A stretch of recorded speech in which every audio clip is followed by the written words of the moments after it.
He doesn't like that he's labeled with Down syndrome, and it bothers him that he's a little different than others, and it affects him every day. I don't know, this is an outlet for him, and to be like, you lift weights, I lift weights. We're all the same, and it makes him feel like he's one of the guys. They would say, oh, see his ears, they're smaller. The way his neck is, it's smaller. His hand, they then handed me a book called the Down Syndrome Handbook, and I took it back to my room and I started reading it, and it was the most depressing thing I've ever read in my life. I'm reading through it. It's talking about, oh, you're gonna have to hand feed them, and their muscles are very lax. They made it sound like they can't do anything on their own. He says, I want to be a bodybuilder. So Kimberly and I explained to him what that means, what he has to do for the diet, the training, the posing. I'm down with that. I'm done. When it's time to train, he's like, hey man, we're here to train. We're not here to play. We're not here to have fun. Training's a job. Let's get it done and get out. Afterwards, you want to have fun and talk? Sure. The first time I've ever competed, I'm standing at the bottom of the stair, ready to walk up on stage. Homie's sitting here next to me. They call my name and number. I walk up. He's like, homie, wait. Yeah, I go, what's up? Higher. Looks right at me, looks down, and he says, you should have worked a little harder. You're still a little bit fat there. As I'm going up on stage. We were just having this conversation. I said, well, have you ever had his hormones checked? Well, no, I haven't. This kid's test was 200. But because he works out so much, they think that he was able to pump it up to about 200. Their longevity levels are a lot shorter. It's between 50 and 60 years old. 80% of them have Alzheimer's. It's going to improve his bone density so that he doesn't break his hips when he gets older. It's going to improve his heart. So he's the first in the world that we know of. I'm just going to turn on my sexy phone voice again. Beep. Show it. Oh, man. Oh. The only old Asian boy. It's a good thing I love you too. All right. Cool. I think it's good. What should we put on? Last time we were here, we put on Greg Doucett in the background. Oh, yeah, he's hilarious. We love him. Greg Doucett. Good old Deuce. He's a funny guy, man. Always with Greg and my Doucett. Yeah. Always. We use that a lot last too. time. He gave me some testosterone. Testosterone. Yeah. Some testosterone. Yeah, some testosterone. Builder. Dude, I'm telling you, it was absolutely out of this world incredible. Really? Eh? What did he do? Turk? Oh, I'm in the mic. My bad. Oh, yeah. That's going to be really annoying, huh? Cool. No. Yeah, so I got Greg Doucett set me up a couple bottles of his Turk. I used one of them, and within a week or two, Yeah. my strength was up, my endurance was up. Really? Eh? Yeah, it was amazing. I bet you I put on a couple of pounds, but not a whole lot. I only took the one bottle, but I tell you, that Turk worked. Turk works. That Turk works. And you and old man. Mm-hmm. That's it going. Yeah, buddy. I'll bust you up. he calls you out every time. Everything. It never ends. Bro speaks the truth. Bro speaks the truth. Wish bro would just not speak at all. That'd be nice. Well, for the podcast, you can talk, but after that, shut up. Yeah. Old. That's it going. Like I was saying, hey. Hold it like this. You can be Michael Buffer. Yeah. I really got no, the old. Let's you going. But Greg Doucett, man. Just letting you know this. Like, how many Ladies and gentlemen, boys and girls. How many podcasts does Greg do? Like 1 million of them, eh? I don't know how he does so many. Yeah. It's crazy. I mean, to be honest, I don't even follow along with his podcast, but video wise and everything, it's freaking insane. I had him on my podcast a while back, and he was basically talking about he just basically said that he has these editors that will help write his script and look up, what's going on, ideas and videos and stuff. Yeah, we just watched him on was it The Morning Coffee? Or what's that show called? I have no idea. The two guys, the coffee. Coffee house. Or no, coffee break. Is it coffee break? I don't know. Something He just coffee. did a podcast with them. It was really good. The coffee house or the two younger guys. I can't remember what it's called. I don't know if you watch It'll it. come to me later. Well, I mean, you guys are included in this, but thinking about Greg and Eric Janicki, bro, how they're able to, I just don't even understand how they're able to do all that they do, especially while having, I guess Greg doesn't have kids. You got to have a Eric great does. crew. Yeah. Backup team. It's insane. Yeah. Well, I mean, our backup team is Kimberly and me. We are the team. Yeah. Team Kyle. Kyle works out. I videotape it.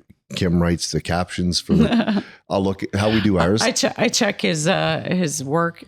My spelling and grammar. Yeah. Yeah. And then we go through the videos and see, and I make my like little 2 cents. Mhm. I always self check when I work on time. Double my check your work all the time. Yeah. What we'll do is we'll go for a workout, and I'll watch the clips of the workout, and I say, that one gives me goosebumps. If it does give me goosebumps, not all of them give me goosebumps. A lot of them do. Had it all day this morning with Sal down at, Silvio down at Gold's.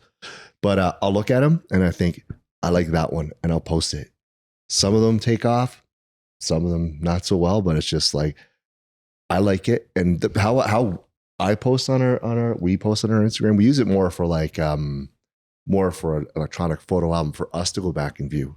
Like, I mean, obviously the love and support of the social media world and people out there who continue to show up for us and support Kyle, that means the world to us. Without them, I think here's important to understand that as athletes, and whether you're professional or whether you're whether amateur, whatever the case may be, and you're striving to be that next level, I think without the love and support of for fans, I don't like to refer to people as fans. It's more like supporters, I guess. Friends. But hey, I'm a fan of fighting. I'm a fan of bodybuilding. So it's not really that big of a deal to refer to them as fans, people as fans. But to me, it's more, I like to call I know them. what you mean. I think about that all the time too.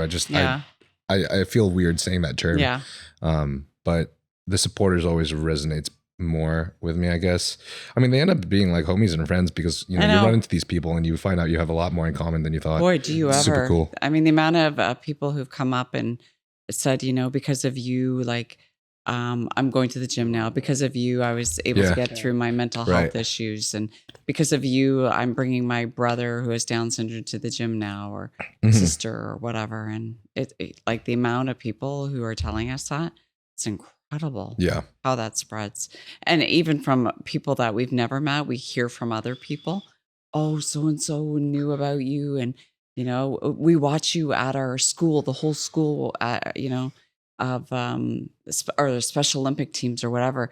We have you on like video at our every Thursday night. So it's really cool how to see how it's spread across the world. Yeah, that is awesome. Yeah, it's really You're inspiring many, bro. Oh, Many. I did a podcast with my crew, lake crew. But yeah, did a mission with my buddy. My mission, yeah. Yes, he said, for clarity, he said, I'm excited. I'm doing a podcast with my young LA crew. This is going to be wicked with my buddy. Yeah. I'm stoked, dude. I'm stoked. And going off of what people are like saying whenever they come up to you too, like I think that's probably one of the things where I personally too found a lot of fulfillment in doing something that I For sure. honestly found a lot of embarrassment with initially.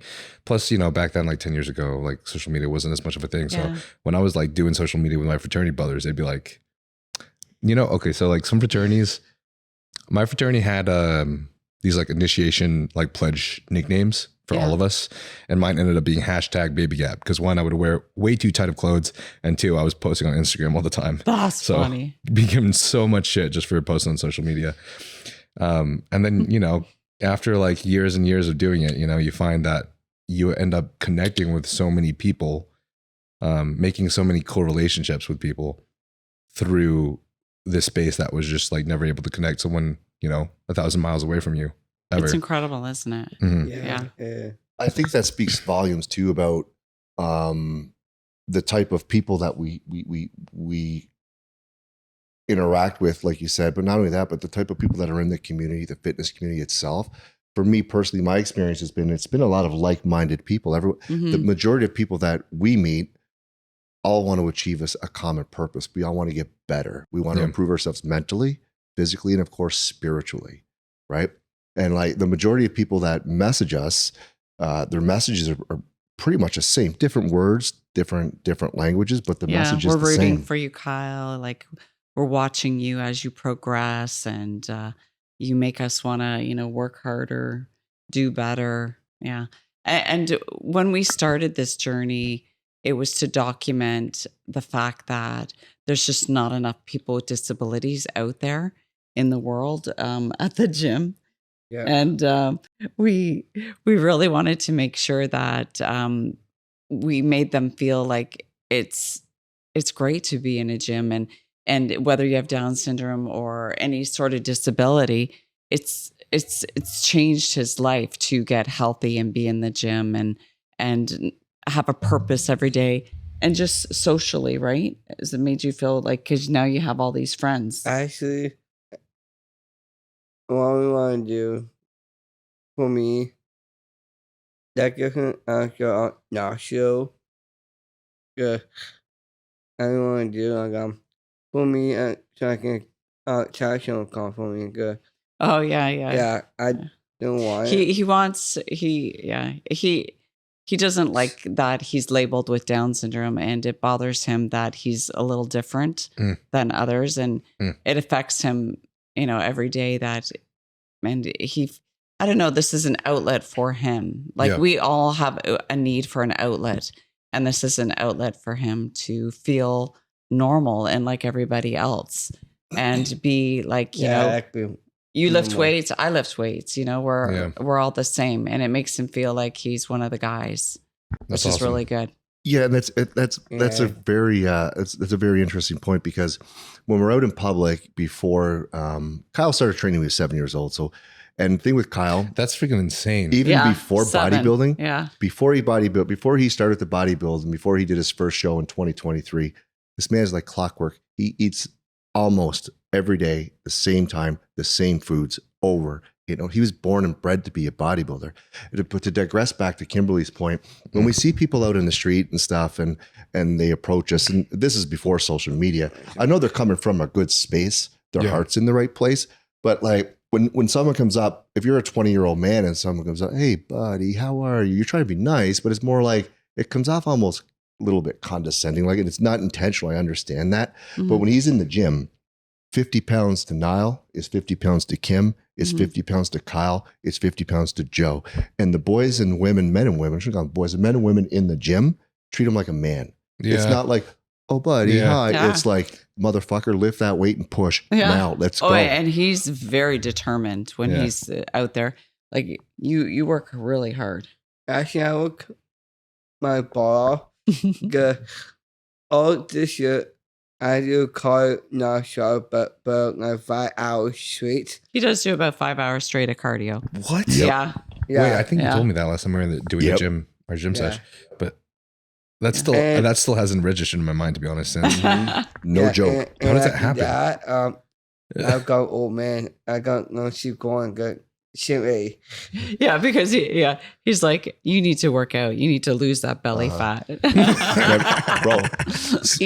Shay, and he wants to change. On stage. On Shay, and I got 5 right here. Got you on Shay right now. Yeah, you can tell the story. And I got belly. Yeah, the belly got new higher. You need to work harder. So he's talking about a story of my first competition in, was it 2023, November, I think? Yeah. Yeah. The first time I ever competed, I was 47. And I'm standing at the bottom of the stair, ready to walk up on stage. Homie's here next to me. They call my name and number. I walk up. He's like, homie, wait. Yeah. I go, what's up? Higher. He looks right at me, looks down, and he says, you should have worked a little harder. You're still a little bit fat there.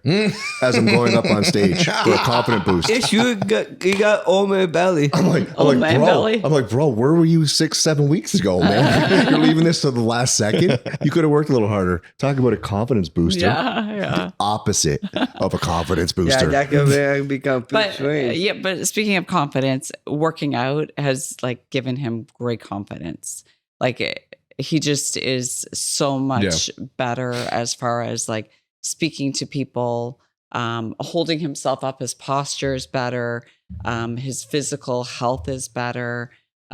Just overall, he's just sleeps better. He finds a purpose every day because he's going to the gym all the time, and it gives him purpose. And he's helping other people. Like we're working with, small classrooms where we're trying to promote physical health for people who have disabilities. And we go in, we do a little event and try to promote the fact that it's helped him and it'll help you, and spread the awareness that just because, they have a disability doesn't mean, you should stop and not work out. And growing up, Kyle honestly was always the only person with a disability in his class. Like, I'm not talking about school. I'm talking about dance class, gymnastics, swim class, karate classes.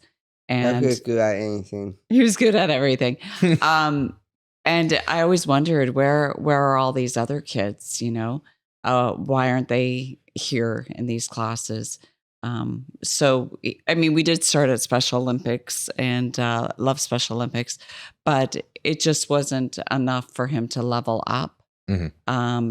So we just kept putting him in mainstream, and he would level up and try to be as good as everybody else there.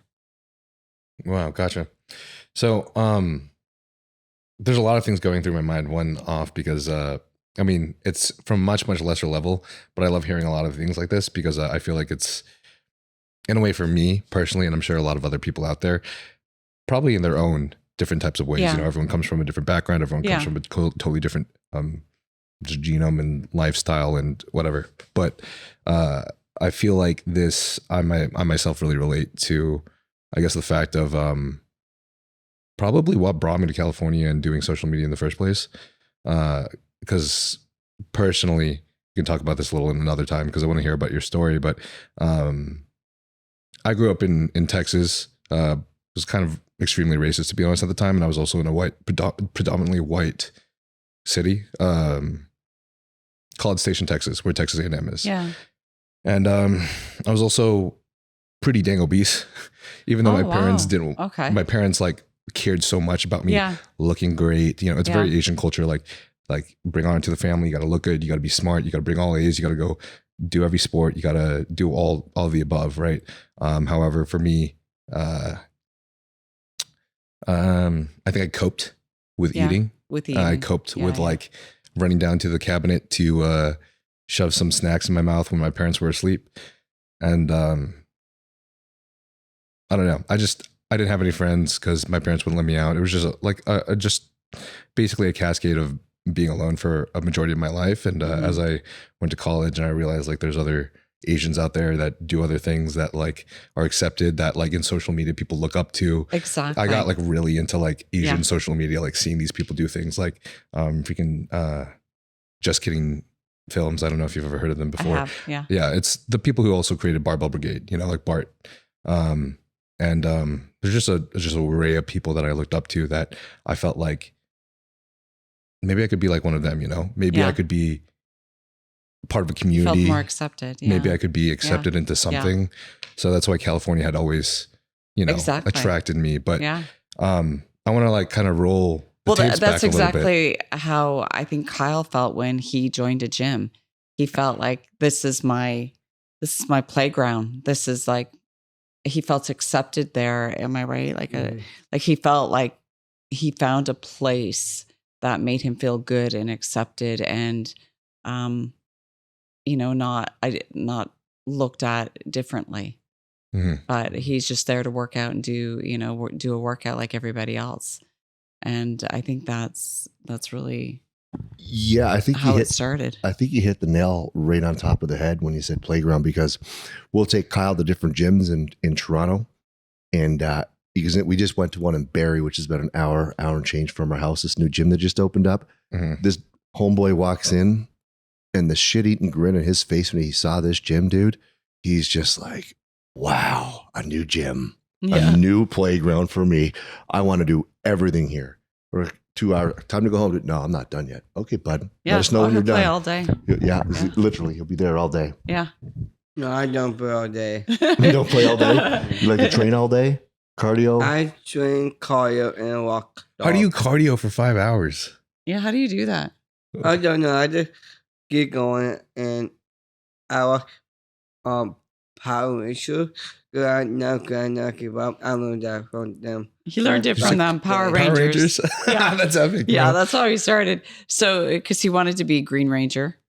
Oh, yeah, nice. The Green Ranger, Jason David Frank. Yeah. So I can like new motion on him.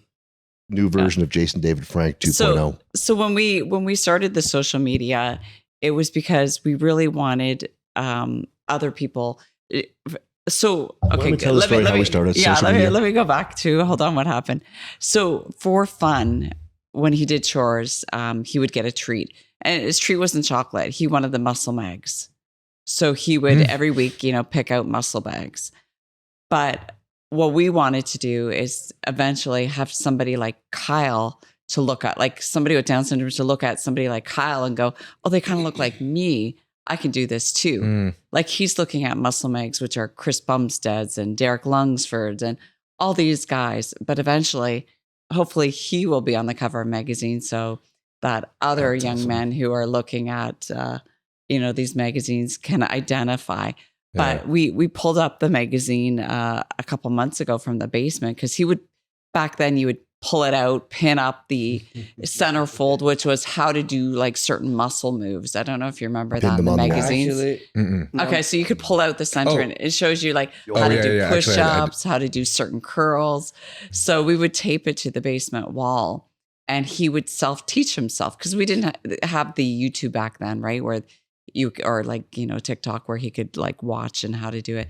So he would learn by just watching, like looking at these muscle photographs. Yeah. And I pulled it up a few months ago and I'm like, Jesus, look at this, Kyle. We're going through it. I'm like, you trained with this guy, you trained with this guy, you trained with this guy. That's like, awesome. It's like he manifested That's so cool. everybody in that magazine. I mean, everyone like from Chris to Derek to Nick Walker to everybody was in there. Yeah. It was pretty cool. Yeah, I still need to do a collab with Six Pack Shortcuts. And my mom wanted me to like put it on the wall. Put it on the wall. Yeah. Yeah. Tell them the story about how you got started. Yeah, good idea. So in 2022, maybe 2020, it was 2022. As we mentioned earlier, our daughter Sarah was a flight attendant. Yeah, right. So Kimberly, Madison, and Madison's our youngest daughter, and Sarah decided to go on a girls' trip to Mexico. It was just around the same time the Olympia was going on in Vegas.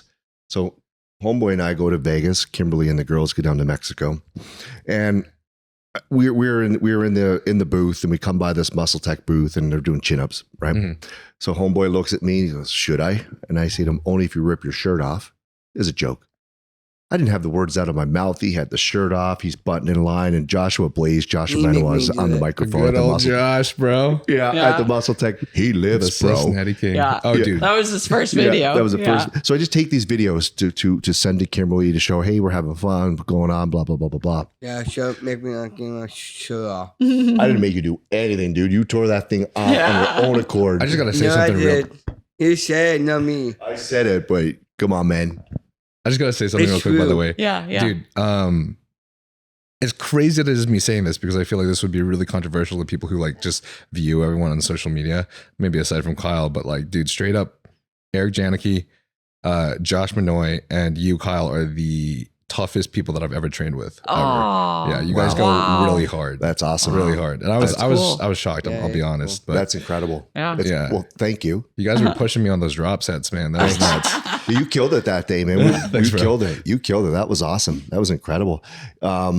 So anyway, I take these videos and we come back from Vegas. Christmas time happens. I come back with COVID, and Kyle has COVID. My wife has COVID. The kids have COVID. Now it's about 4 weeks. It's actually 11 weeks from April 1st, the night it happened. I think it was a Thursday night, if I'm mistaken, perhaps Friday, but I think it was a Thursday. Homeboy comes in. Kim and I are going to bed. Homeboy comes in and he says, "Hey, I have a great idea in my mind." And you know, when Kyle says you have a great idea in mind, something's coming, right? He says, "I'm going to be a bodybuilder." So Kimberly and I explained to him what that means, what he has to do for the diet, the training, the posing. I'm down with that. I'm in, down, done. He's walking out of the bedroom and he stops. Mom, by the way, I need a TikTok here. Start me a TikTok. He throws her the phone. I said, okay, we don't have social media at this point, 2022. We don't have it. It's out there, but we just don't do it. So Kimberly starts him a TikTok right there. I throw him the phone, pick a video. He picks the Joshua at the Muscle Tech booth, the He Lifts Bro. Don't even give it a second thought. Go to bed, wake up the next day, going around the house, and we look at this TikTok just to see. And I don't know, it was a lot. And we say to ask Madison, Kim says, it's like a million. She's like, "Is this normal?" I don't know. I have no clue if this is normal. But we wake up Madison at this point, it was like 5 or 6 million. I go, "Matt, is this like the usual normal?" She's like, no, that's not normal. So I go, "Hey, you want to post another one?" Yeah, post another one. Give him the phone. He picks another one. Same thing. And it just kept pounding and pounding off from that. And he trained for 11 weeks. Well, he prepped for 11 weeks for his first show. So we went all into, though, man, like we didn't play around. We got him a bodybuilding coach, a posing coach, and him and I've never trained with anybody. I've always been a solo rider with training. I don't really like people too much. So I like to put my headphones on and be away from people, to be honest with you. I mean, I've learned to like people a little more than I don't police anymore. It's a little less intense. But so he's been the only training partner I've ever had.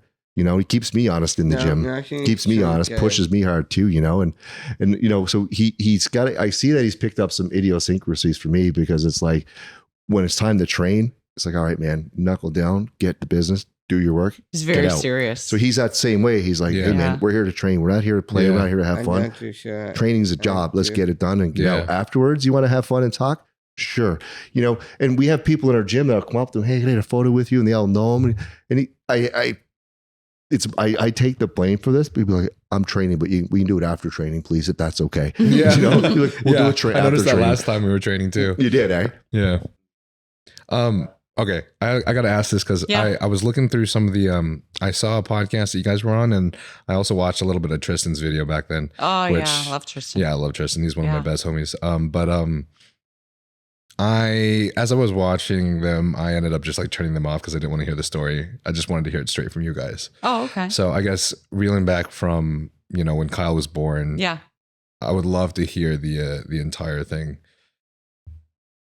So when Kyle was born, I didn't know he had Down syndrome, and he was 6 weeks early, 6 weeks premature, and so he came bursting out like 12 hours later. Yeah. And it was my water broke Valentine's Day, and then he came out like on the 16th of February.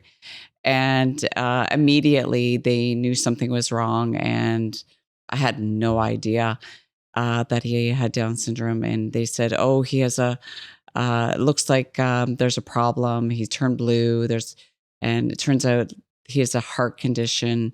And they took him away, and so they took him away for a little while, and then the nurses told me I think I was in the middle of hemorrhaging at the time, but they're telling me that it looks like he has Down syndrome. And at the time I was like, what's Down syndrome? Like I kind of knew, but I wasn't really like, you know, 'cause this was 25 years ago, and being from a small town, not super familiar with Down syndrome and all what comes with that. And I remember them handing me, or not, they took me to the premature and to have a look at him. And they just sat there pointing out like what they would, I guess, consider deficiencies. But like they would say, oh, look at it. See his ears, they're smaller. The way his neck is, it's smaller. His hand, it has like a certain crease that goes all the way across. And just showing me like all of these things, pointing out like his Down syndromeness instead of like the baby that he is, the cute little pumpkin you were as a baby. And, you know, there's a lot going through my mind, you know, like you're just whirling your hormones and everything. And you're like looking, and you're like, you're not seeing the baby. You're seeing like what they're pointing out and telling you, the heart condition, all the little things. You're not enjoying the moment of, you know, this little baby. You're like now like, holy shit, what does this mean? You know, like, is this baby going to survive? You know, like, and he's tiny too. You know, what does this like mean like for my life? Like, you know, and, you know, they then handed me a book called The Down Syndrome Handbook. And I took it back to my room and I started reading it, and fuck, it was the most depressing thing I've ever read in my life.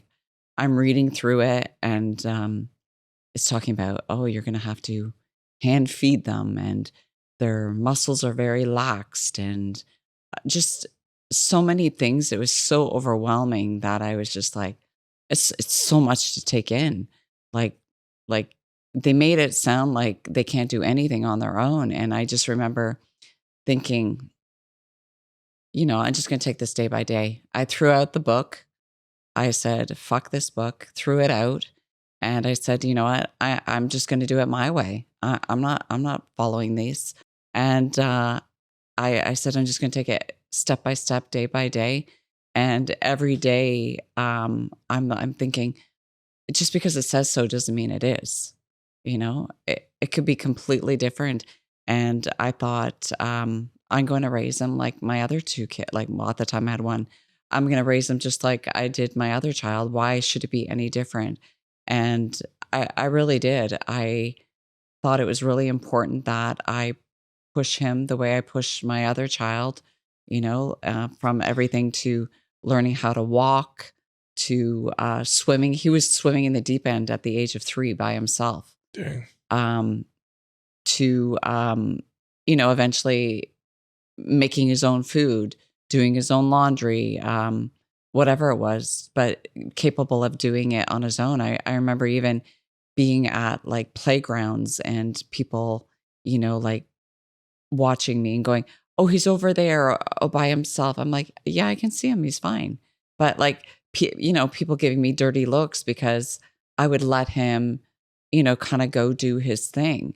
And I felt it was important that I not coddle him, because I did go to Down syndrome events where I did feel like personally, to me, I didn't want to coddle him. I didn't want to run for every little thing and, help them, feed them. And I wasn't about that. I was about pushing him because I knew he could do it. And, if he was at the playground and I let him wander by himself, I did that with my other child. I'm standing right there. I can watch and see, but I don't need to be, by his side every second. And I just felt that there has to be a better way than me constantly being by himself and doing it for him. I just felt that these things could be taught. And I really did push him, but I push my other children as well, too. Mm-hmm.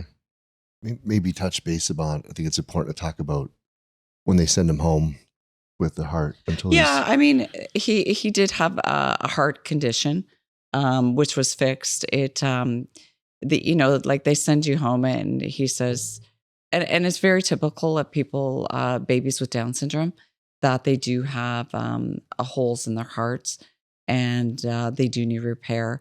But it was something that was very touch and go, because they have to put on a certain amount of weight. He was only 6 pounds. He had to be 9 pounds in order to get the surgery because he's underweight. And it took a long time for him to gain that weight, and 9 months, in fact, to get to 9 pounds. And they basically said, he could turn blue.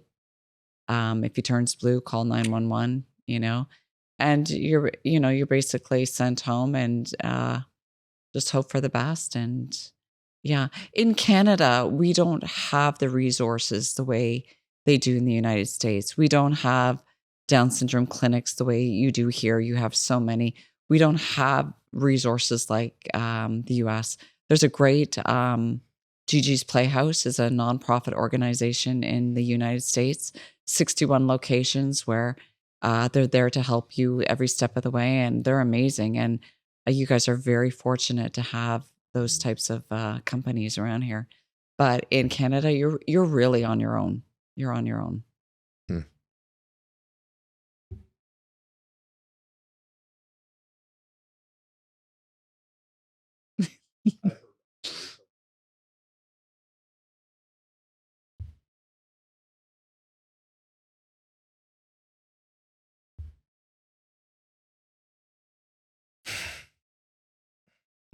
Yeah. Yeah. Yeah. And I hope that moms now are treated a little better, and and it's no fault to the nurses. They probably don't know any better, but let's celebrate the baby, when you have a baby, and let's not, let's start there. Let's celebrate you had a baby. Yeah. And let's not start going into all the, pointing out all the things, because at first it's all I could fixate on, right?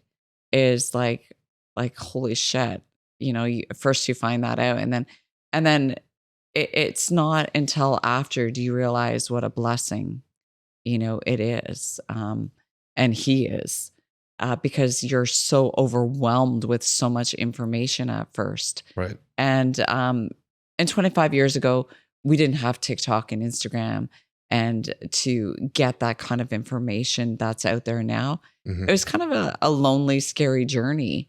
And now it's great that we can show other young moms that, hey, anything's possible. Like, this is amazing. Like, it's such a blessing. And I think it's a limitless potential these days. Thinking back how it used to be like 20, 30 years ago, there used to be community homes. I mean, there was years ago they were sent to homes, and like, it's crazy to think of how it used to be back then. And I think, unfortunately, people don't realize back then how much potential they actually have and how much ability they have in their disability, because this guy can learn anything. And I think every kid with Down syndrome out there can.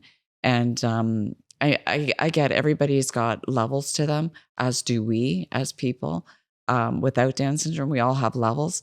But I think we have to start thinking about how much potential they really have. Yeah. Mm-hmm.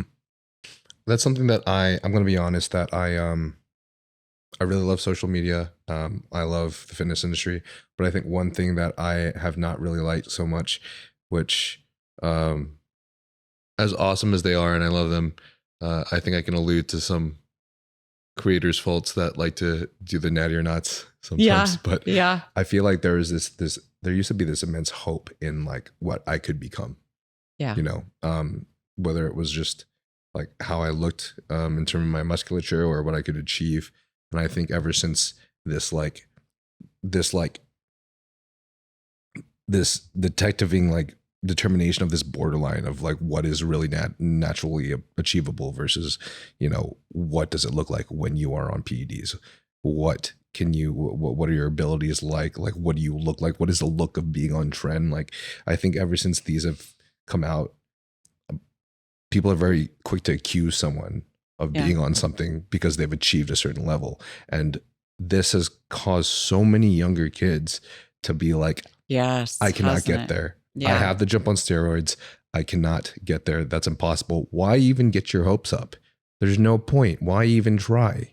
It's a waste of your time. It's a waste of your effort. You could be doing things elsewhere. Yeah. And it's just like, that's not how it is, man. Like, when I was a kid, bro, I look at my parents, man, and they are these tiny little 5'2" people that weigh 110 pounds. And my dad weighs like 130 pounds. No one in my family has muscle whatsoever. They have played sports. My mom was a great volleyball player. My dad was an avid tennis player, and he played basketball too. It was popular in the Philippines. Like, they worked really hard, and they did active things, and they care about their health. And my dad is a professor in ag econ, so he does a lot of studies around food. But I don't know. I don't see really crazy bodybuilder genetics, but no one back then told me like, you can't achieve this because this isn't natural. I would just watch people like Callum Von Mager and like Matt Ogus and like all of these amazing figures, whether they were natty or not, and be like, I want to get there. Yeah. And I'm sure that's how Kyle was too. Yeah. Well, yeah, man. I tell you, if we had a $1 for every time that somebody accused us of having this kid on gear, steroids, we could probably at least buy maybe a McLaren or something, but I don't know.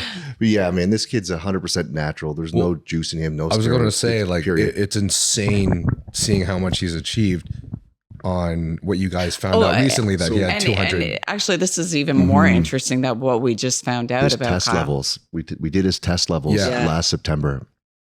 So we'd always get his blood work done and make sure he's healthy, but we never tested his. Yeah, you will never guess like how this. We never tested his hormone levels. So Kimberly and I last year, we're just sitting around having a conversation. I've been doing TRT since I've been 35.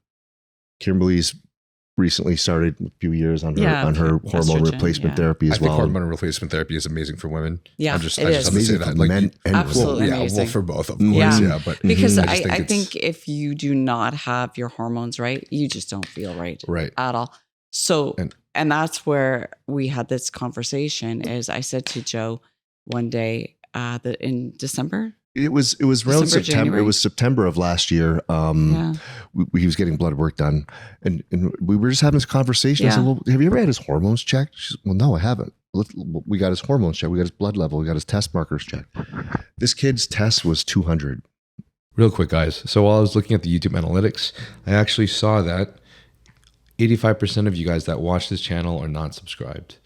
And I want to ask very little of you guys, but if you enjoy this podcast, if you find value in it, then please do me this one favor and subscribe to the channel, because doing so helps me get bigger and greater guests like the guests you are listening to today.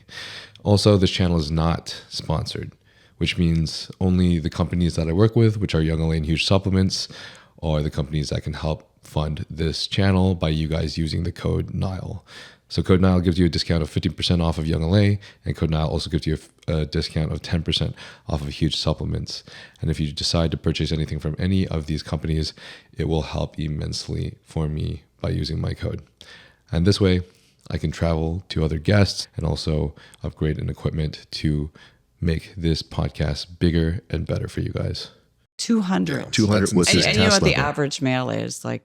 Between like 6 and 9, something like that. I'm not an Yeah, expert. the range It's is from 700 to 1,000. Greg I think. Doucett would know, but Yeah. the range is from Yeah. 300 to 900 or 1,000. Yeah. Most people you see go hit around 600. And he only went to 200 because he pushed himself. Like he normally the doctor thinks he'd be about 100, but because he works out so much, they think that he was able to pump it up to about 200. Wow. so this happened in September. We got the results back. Yeah. Kim and I both researched Well, I said until to December. Joe, yeah. And I said to Joe, let me ask you a question. Why, if you're on hormone replacement therapy because your hormones are low, why Mhm. can't Kyle be on Yeah. hormone replacement therapy if his hormones are super low, which they are? Mhm. And typically men with Down syndrome are sterile because they're so low. And I said, if your hormones are low and you feel fatigue, you can't get proper muscle mass, you're cognitively, you're just unfocused, your heart is not as strong, your bones are not as strong. Yep. Why wouldn't somebody like Kyle not be on it then to help him with all of those things too? Yeah, and like we researched for a couple of months, maybe 3 months, to find any studies, any case studies, any scientific evidence to support our theory that it could help him. Nothing, to our knowledge, unless somebody out there knows of something that we haven't found. I found one study that was done, I think, in Switzerland, Yeah. maybe. But what they did was they had 10 subjects of men with growth hormone, and they used a growth hormone secreting peptide, I guess, but not hormone, not testosterone. Yep. So we researched it. We did a risk assessment on it. We said, well, like, let's just try. So then we met with the hormone doctor, his doctor, Mhm. Dr. Minhouse out of Toronto, and he does sports therapy, hormone replacement therapy. He's in charge of like the Raptors, the Leafs, and Toronto Maple Leafs and all that. And Kyle's very lucky to be able to see him. And he said, so we brought it to him, and we're like, these are his test levels. He's worn out from Silvio. The workout. Yeah, the workout this morning. Wake up, bud. I guess that pre-workout didn't work for him. He needs another Yeah. ghost. Yeah, that's crazy. Yeah. No, Yeah. I'm bust out. Sorry, doctor. So we said to Dr. Minhouse, if what's your thoughts on Kyle and being on hormone replacement therapy? Because what I researched is their longevity levels are a lot shorter than, like, say, ours, the men's. It's between 50 and 60 years old, which is such bullshit, right? And 80% of them have Alzheimer's. So why are they getting Alzheimer's? The plaque builds up between the ages of 50 and 60. They're getting Alzheimer's. And I'm thinking, well, if he's taking testosterone, could that stop it? And he goes, absolutely. Absolutely. It could stop him from getting Alzheimer's, and it's going to improve his bone density so that he doesn't break his hips when he gets older. It's going to improve his heart. Yeah, I have it in mind. He had broken his hip already when he broke his femur. Yeah. Oh, that's another story. At 12. Dang. And it's going to protect his heart. I actually meant to show Bobby I left him show. So he agreed, and he said, I absolutely think he should be on testosterone therapy. So he's the first in the world that we know of on testosterone therapy. Yeah, I think it's not sure how many get testosterone and get gone. That's all we want to do. Yeah, so he said he's thinking testosterone can help him work out and get rid of disability and get Down syndrome gone. So the thing about Kyle for us is the gift that he's really high functioning. For him, it's a curse because he knows. So he wants to get married. He wants to have kids. He wants to have a career. He wants a car. What's his driving license? Why can't I go like you guys? Why can't I do this? Why can't I get a career? Why can't I get married? Why can't I have a kid? Why can't I take the car for a drive? He stole my car one day, but that's another story. Actually, I know she'll call. I just want to park it. He's going to park it for him. Yeah, I just want to pull in the garage with him. He just want to pull in the garage. I'm going to tell you a funny story. Yeah. So I take Kyle. I've got this old beater car I have. I take Kyle to the parking lot one day. There's nobody there. It's a huge parking lot. I go, hey man, you want to drive? He's like, what? You want to go for a drive? So we put him in this car, let him take it for, a couple laps around the parking lot.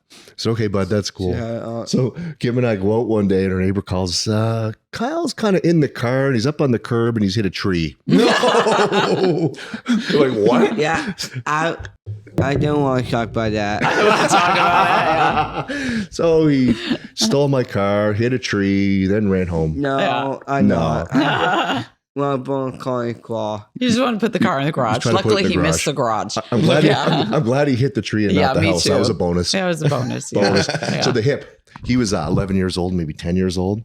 He was 11. 11, yeah. I actually broke my hip at 11, and that.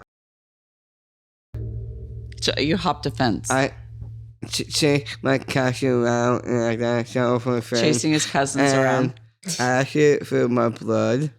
And pain butt. It was painful. All this year, my mom talk about anything. Anything but. He's like, we'll talk about anything but this. Yeah. But the car thief or no, but I didn't talk about that. Yeah. I like my talk about me, but I love her and went the own way. I find that and book not necessarily like the own way, but actually I like that. So the thing with Kyle too is he's like 90% deaf as well. Oh, and so he doesn't have his hearing aids in. So no, I'm not actually deaf. I just learn anything. He learns anything. So sometimes his hearing aids, his batteries died. So sometimes it's hard for him to speak clearer when he doesn't have it. Time. Yeah. Unfortunately, they died on the way over here. Yeah. So, like he's got a few obstacles. He's blind in one eye. He's 90% deaf. And he ugly. I know that. I said he ugly. Yeah. And I got show like, why is you old? Like 48? You'll be like 49 this year. God willing. Yeah. So the testosterone journey is a new one. We just started in January or end of January. We started at the end of January, mid-January perhaps, and we started them on Cypionate. So in conversations with the doctor says, okay, his test levels that are 200, his test levels are at 200. Let's start him on 200 mils a week and see how it goes. And I said to the doctor, no. We're not going to start him on 200 a week and see how it goes. We're going to start him at 80 mils a week. Smart. And then we're going to retest his blood within 6 months. And we just got his 6-month blood work back. We just did it just before we left. So we're going to figure out what his test levels are. Uh-huh. So it's to speak to what you said, Niall, is our goal is to get him somewhere between 6 and 900 of the, preferably 600. If he's around 900, that's too high. I want us around 650 mark. So we're going to see where he's at. And it hasn't been smooth sailing with the testosterone because he had a reaction, eczema on the face from the test. So we were giving him 0.8, which would have been 80 mils. But what we did, we switched it to 200 milligrams ethanotate. No, so now we give him 0.4. Oh. So it's still 80 milligrams, but it's half the substance going in his body, which seemed to help clear up the eczema on the face a little bit. But the interesting thing about that we noticed when we came here, I don't know how many people, at least a half a dozen or so people that we know down here had said to us, man, oh man, Kyle's ability to communicate and his dialogue and his ability to speak has gotten so much better. His hearing aids in. It's gotten so much better. Yeah, they say it's gotten so much better since he's gotten here. And Kim and I have noticed that too. Yeah. We have noticed. I think cognitively it has, there has been an improvement. And I'll also say sleep too, because he wakes up now way more alert. Like it's not taking him hours to kind of like come. Oh yeah. He's like coming, like he's like way more alert in the morning. Oh, that's awesome. Yeah. He's able to keep his weight on. We've had a really hard time with him because he likes to do cardio a lot. It was hard for us to keep the weight on, but he's been able to gain some weight and muscle. Yeah, a little bit of muscle. Actually, I gotta say this. I like pulling couch a lot. I like flat. I can spot me one a lot, and what I really want to do is just pull a lot of couch, eat a lot of food, and Work out. and like we got healthy and junk food. I like both. Healthy and junk food. Yeah. Yeah, and I always have like a goofy brownie, goofy cookie, and you got them all. Got you back, and my mom, you put goofy brownie, please. Can you bring home a gluten-free brownie? Yeah. He's big on that. Showing that. Yes. So he's a very, very good eater as far as eating healthy. Very, very good.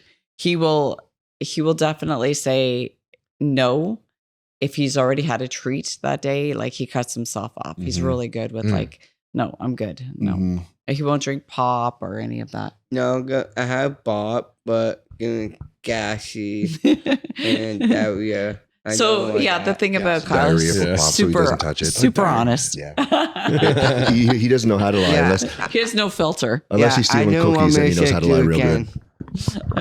Yeah.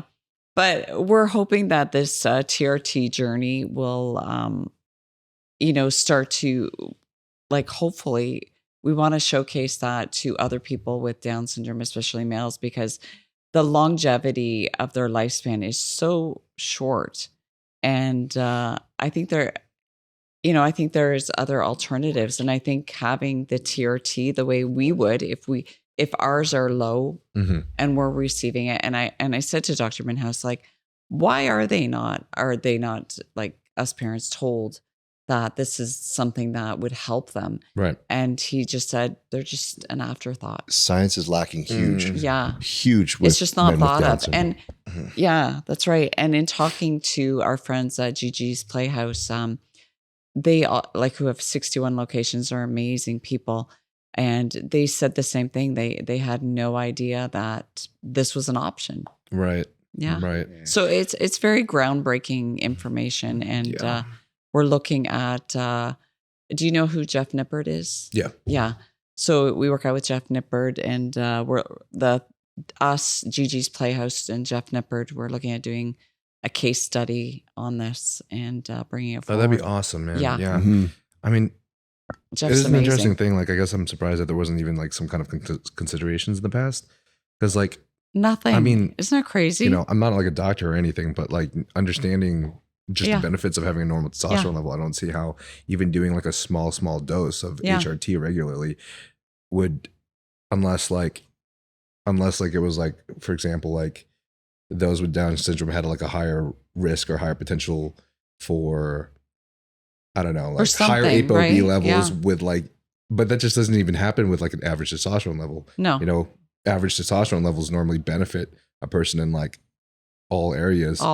So I just, I don't and even know why the it was fact even that a thought. the fact that it could help prevent Alzheimer's. Like 80% get Alzheimer's at between 50 and 60. If we can stop that, that's freaking awesome. Yeah. One of the biggest considerations, as my wife said too, that we considered hard was Kyle had open heart surgery at 9 months old. So our concern was his heart. So one of the tests we did prior to, we did some EKGs and ultrasounds on his heart just to make sure his heart was okay. You know, testosterone levels, he's working harder, he's running harder. He was like, well, let's just make sure everything's good there. And we got the clean, once we did all the tests, we got the clean bill of health. We said, okay, let's go down this path. Every 3 to 6 months, we'll check his blood work. I want to do every 3 months.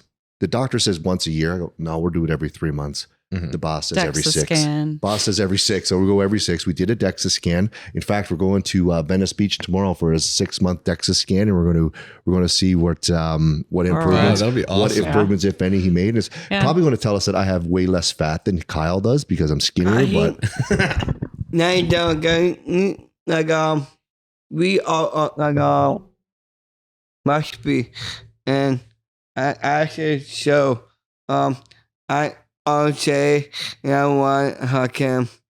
Oh, when you're on stage, you run and hug him. Yeah. Why don't you talk about your Venice Beach? Yeah. Why don't you tell them who won? I got second play and full play must be, but yeah. Got play. Actually, I don't care. Much your dad. You do everything you want to do. I don't care. Yeah, you tell them the story. I had the honor, Kyle. I don't even know how we even talk about it. So Kyle and I did prep together. Oh, that's awesome. We competed at Muscle Beach 2024. Oh, that's awesome. So Kyle can call me Mr. Muscle Beach all he wants, but that's cool. I technically am Mr. Muscle Beach. Yeah, so we must be. I don't care. We did the prep together, and it was. You competed, father and son. Yeah, we competed together, not against one another, but in the same show, different classes. Yeah. It was an emotional journey to be on, and I think as a result of that journey, we connected on a deeper level because of it. Mm-hmm. You know, like the only reason I did my first show is because he did a show. I had never planned. I love to train, man. Yeah. I love the grind. I've been training since I'm probably 10, 11 years old. I don't even know. Damn, 40, you guys beat me, man. 30, 40 years. I've been, almost 40 years I've been training. Kimberly's been training well over 40 years. And Kyle's coming up on 18, 19 years of training. So we almost got 100 years in the room here of exercise, right? So I've always trained. For me, it's like, it was an escape for me just to shut the world off, just to get in there and just to be by myself and not have to worry about paying bills, not have to worry about radio calls. Because you don't really think when you're pushing. No, and it's like you're just thinking about pushing. It really is. It really is. And it's like more ham. I like the fact that with weightlifting is the only sport in the world where it's designed to fail. You fail in weightlifting, you fail in you're doing well. That means you're pushing yourself harder. So like I'm trying to teach Kyle the concept of failure. I don't fail. We're talking about failure. I go, dude, go to failure. He goes, but I always win. I don't fail. What do you mean? So I'm trying to teach him to push hard until he can't push anymore. And he's like, no, I'm not going to fail. You always like that. You always goofing around, phone. Goofing around. On the phone. Like, what are you doing exactly? Phone do what? I said, why on the phone, man, working out? Get working out. Yeah, he exposes you huge. Show this shit. On the phone, no shop. That's what he says is stop being lazy and get off your phone. Stop being on the phone. We're here to work out. Yeah, I sit all the time. Yeah. So doing the prep with Kimberly was huge in there too. She was if we didn't have her, I don't know if they're grumpy SOBs. Yeah. Actually, I meditate a lot. He does meditate a lot. Yeah, meditate actually kind of help me.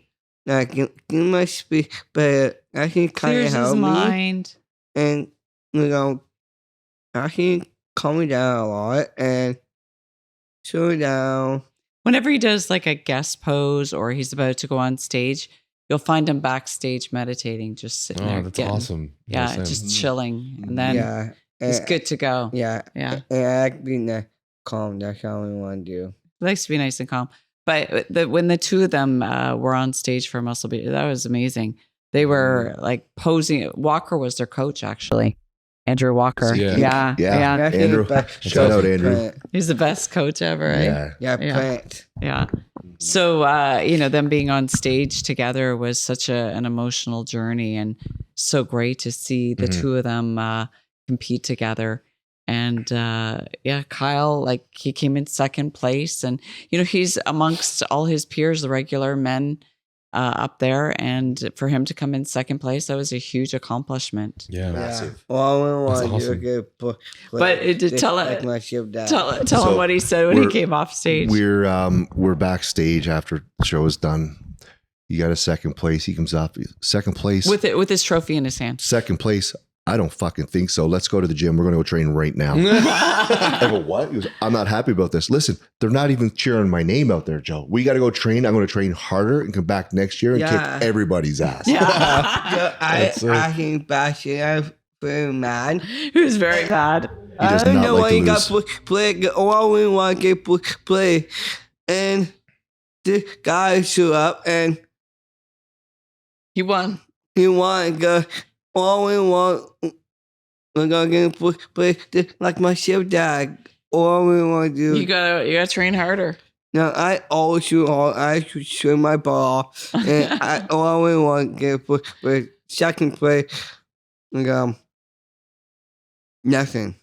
Yeah. So for anybody who Second thinks place is nothing to we're me is what he pushing, says. yeah, we're the ones pushing him. No, we hold him back. This kid, all he wants to do is train. I can tell. I remember from our Facts. gym session. I feel like you were chatting with somebody over there, and Kyle was just like, "No, I need to do another set. Maybe jump into different exercises." Yeah. Went to the plate loaded lat machine pull down, and then bro went to like another random machine somewhere else. I was like, "Dude, you're just adding more work in here. That's crazy." Yeah. Bro's always training. Fun say, you say me, you want that bigger? Get my chest. Yeah, he told him he needed to get his chest bigger in order to win. Actually, no, go. I have to win, and this guy show up and chest bigger. Get a bigger chest. Actually, than him. I don't care. Go. All we want to do win must be challenge. Go. You Guess you better come back. Actually, I come back. I'm sure watching this. Like you lose. I'm sure, but this not. I'm not happening. I'm not happy at all. I want him gone, and I'm not feeling well. Nothing like that. I'm not playing around. He's coming back for the title. Yeah, I got back. Showing this not gonna be pretty. It's not going to be He says, pretty. I'm coming back, you son of a bitch. It's not going to be pretty. Yeah, I just want to say, I do with Paul. Yeah, so with him doing the show in 2023, I thought, if he's going to go through that journey, well, I started the bodybuilding show when I was in my 20s and I quit. Mm-hmm. I dipped out. I was mentally just wasn't there. I dipped out. And I said to my wife, I've always wanted to do another show. I'm too old now. I can't do it, blah, blah, blah. Homeboy comes along, does his show. And I'm like, well, if he can do it, I can do it. And if it wasn't for him, I never would have competed. There's no chance I would have competed ever.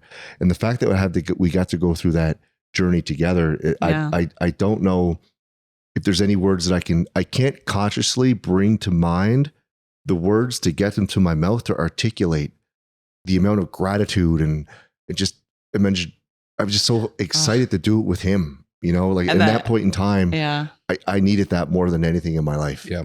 And anything at that in my life, I needed moment, that. when Joe was won Mr. Muscle Beach 2024, seeing Kyle run out there on stage as he's getting his trophy, it was such a beautiful, beautiful moment. Yeah. He was so happy. And if you saw the video, like the video is like, Well, you will see the video shortly, probably about a year or so.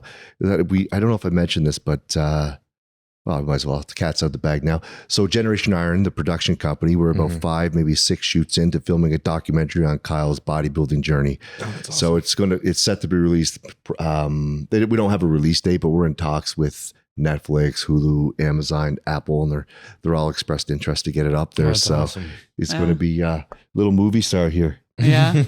Yeah. Well, he did his entire life. He's always said he was a movie star.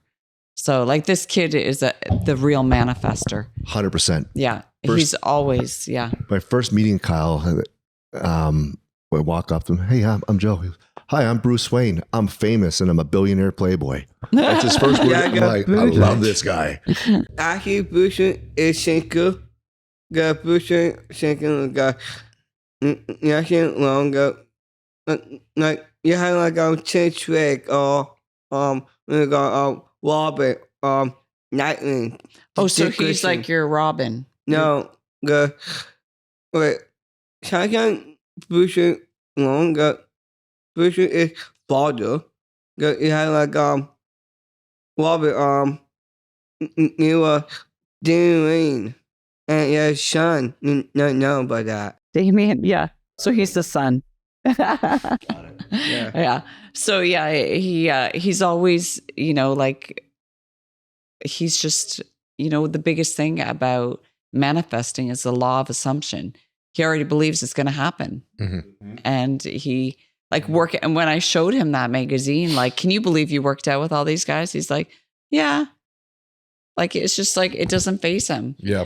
No big deal, really. No big deal. Yeah. He's great. Like, I mean, even on Friday when he ran into Arnold Schwarzenegger, he's like, nice talking to you, but I got to go work out.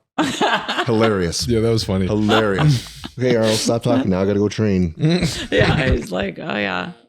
Yeah. Yeah. I have a lot of friends that are very, very big proponents of manifestation and the law of attraction. I know there's some controversy out there regarding it. I know that, I guess maybe the author who wrote, trying to remember the book specifically. The Secret? Yeah, The Secret. Rhonda Brines or something. Yeah. But I'm more into Neville Goddard.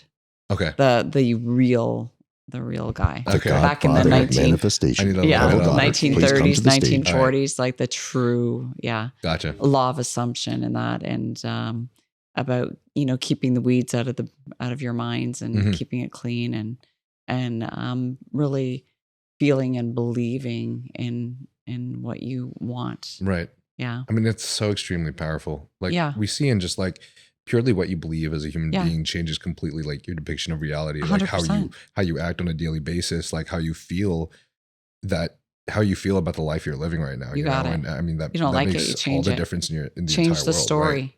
Right. Like, when someone's I feel like you and I have we like connected on something in the past that we were talking about, and I really like talking about just men's mental health in general because it's been a weird journey for me, and I just I guess I just feel like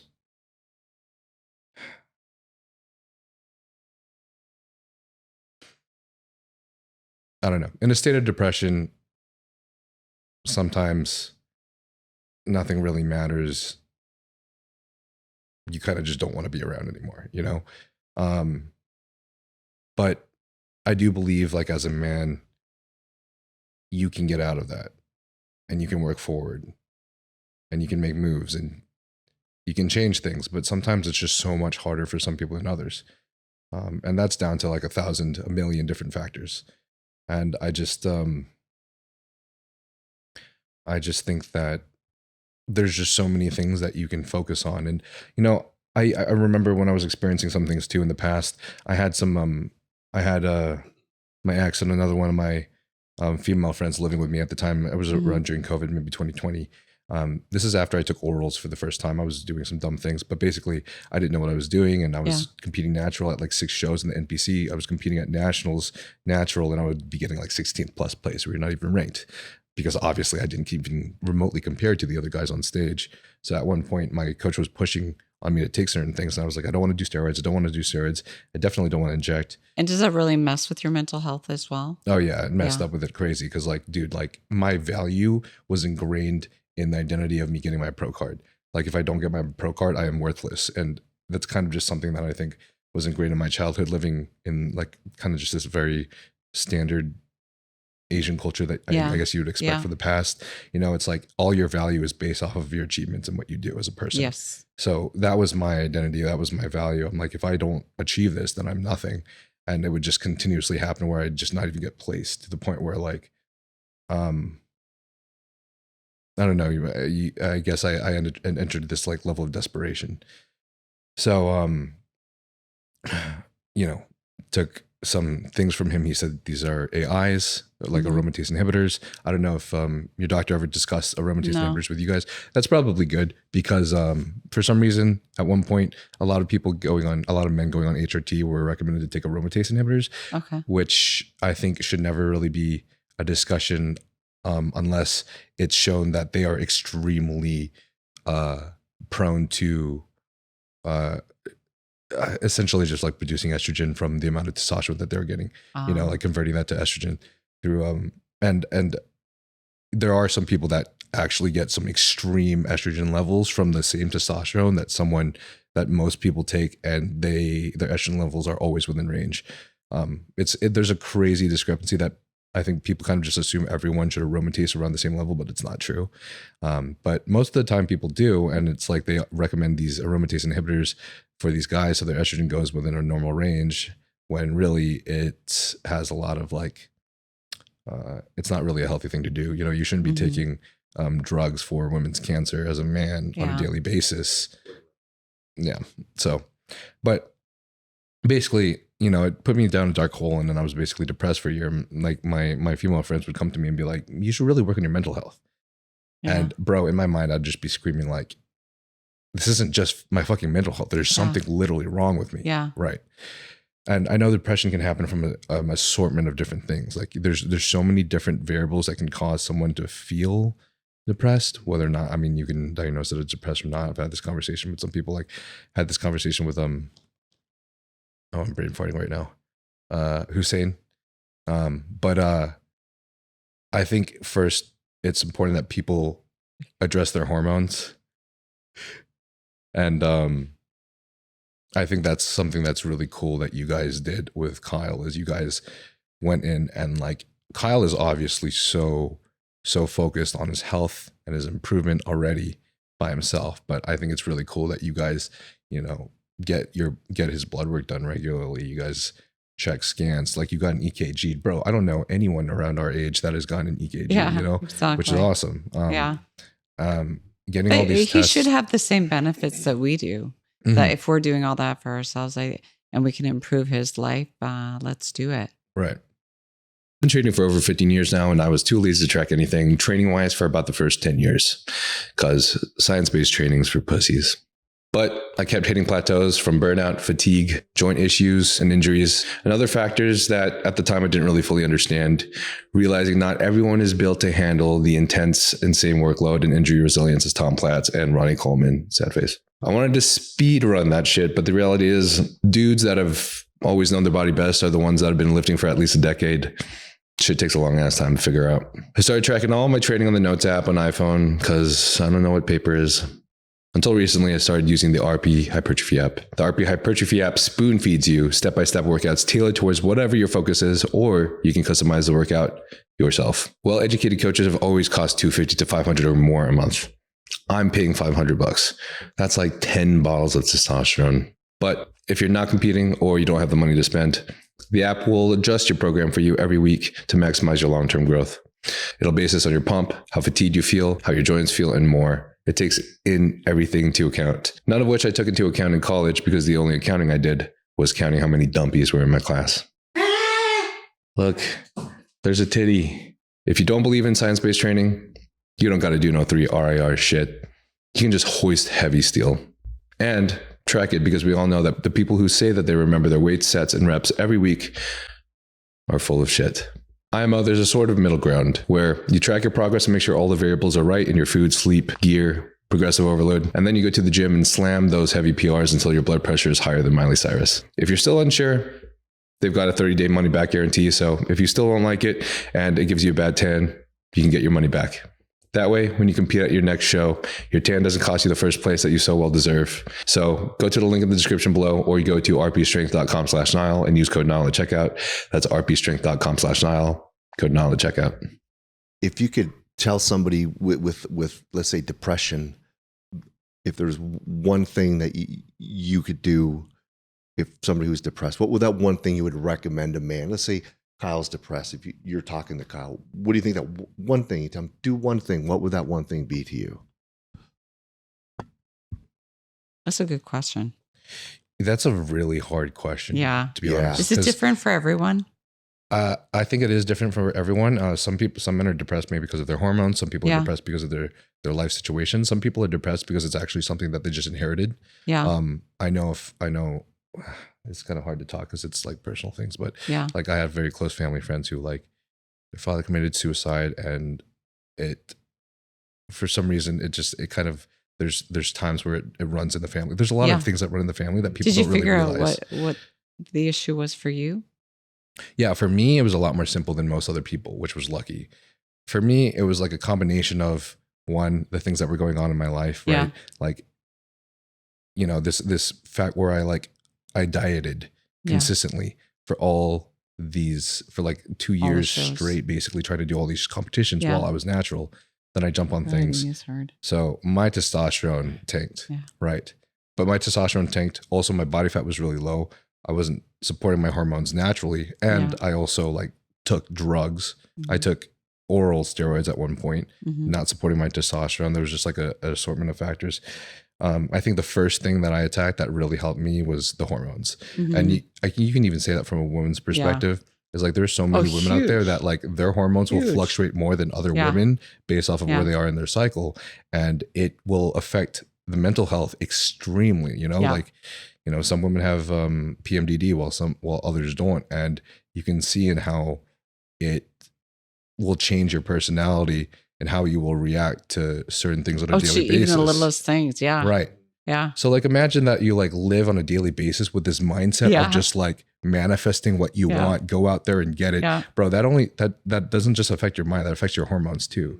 You know, say that you're natural, that affects everything in your chemistry. So I mean, from what I've seen, every person that has run with that mindset of, you know, manifesting what I want and going out there and getting it always does.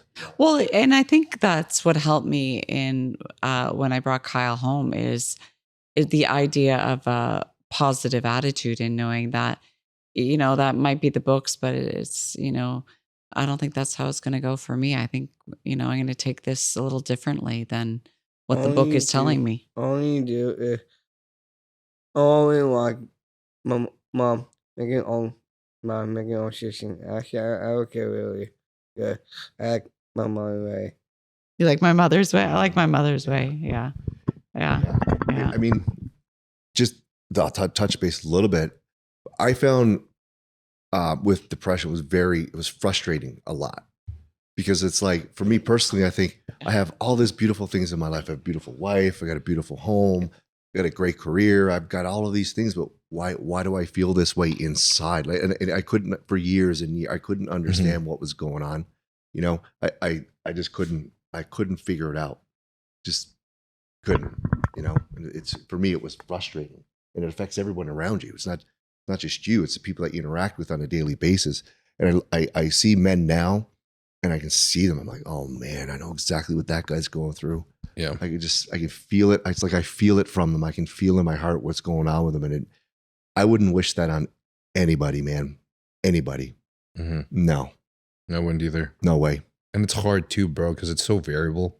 It changes day to day sometimes. Yeah. Like for me, bro, just 2-3 hours of sleep in a difference. And I'm a completely different person the next day, which is. Of course. Yeah. Of course. Yeah. Yeah, definitely. And it's like, with the anxiety aspect, I think I just had this conversation with our friend David yesterday. It's like, if you think about, I'll tell you my experience. It's like the worst case scenario. You think of the worst case scenario in your head. And I do that every, I don't know, at least once or twice an hour. This thing's depending where I'm at and what I'm doing. And I tell myself, has that ever happened?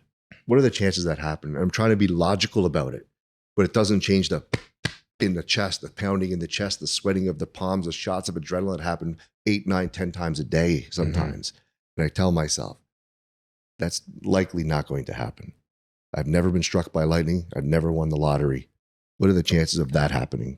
Pretty slim to none. And it helps me get down. But then all of a sudden, a car will come around the corner a little fast. I'm, holy fuck, get out of the way. And she's like, dude, what is wrong with you? I'm like, it's not even close. For me, it's a fucking 800 NASCARs coming around, we're all about to get pinned like bowling pins, you know, it's a threat to me. Like people with anxiety and PTSD and stuff, we can't tell the difference from true and false. Our mind lies to us. Everything is a threat. Yeah. Where it's like, everything's not an actual threat, but my mind and my body doesn't know that. And that's what men with, and I think it's important for men to understand too. It's okay. If you're not feeling okay, if you're depressed, you're sad, it's okay to tell somebody. Yeah. We're all warriors in our own respect. Right. We're human. We're human beings. Yeah. And I think the more that it's talked about, the more you can help each other, because I think, I mean, I don't know, but I'm pretty sure more men have issues with that than women. And Yes. I think the more that you talk about it and help each other, the better you're all going to feel. Yeah. Right. And, you know, we talk about inspiration, like this man's, I'm just going to end my story with this part, is that when he began bodybuilding, it was at one of my lowest points, you know, and just getting out of bed was a challenge. Then he has to bodybuild, and it's like, well, it's just a feeling. It's feelings. It doesn't really matter. You know, I had an opportunity to get outside of myself, and the more I concentrate on him, the less time I had to think about myself. Yeah. You know, and it was beautiful. And I think finding that purpose also can help you get out of your head. Yeah. When you for sure. got that purpose. Well, yeah, and make no mistake, man. Like Arnold Schwarzenegger said this, and I quote him. Yeah. And I believe it. There's no such thing as a self-made man. There's just no such thing as a self-made man. And I tell you, if it wasn't for the love of my family and the friends that I had, I think the outcome could have been different. You know, I feel in my heart the worst is behind, and you know, who knows what the future holds. But Yeah. you can't quit, never give up. You just got to keep going. Never quit. Never fucking quit. Just keep going. King always has his queen, his supporters, and his army.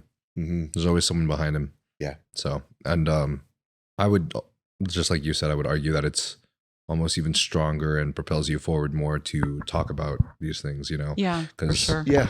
And I think like the isolation part was hard for me, because I cut everybody off, well, except my family, obviously.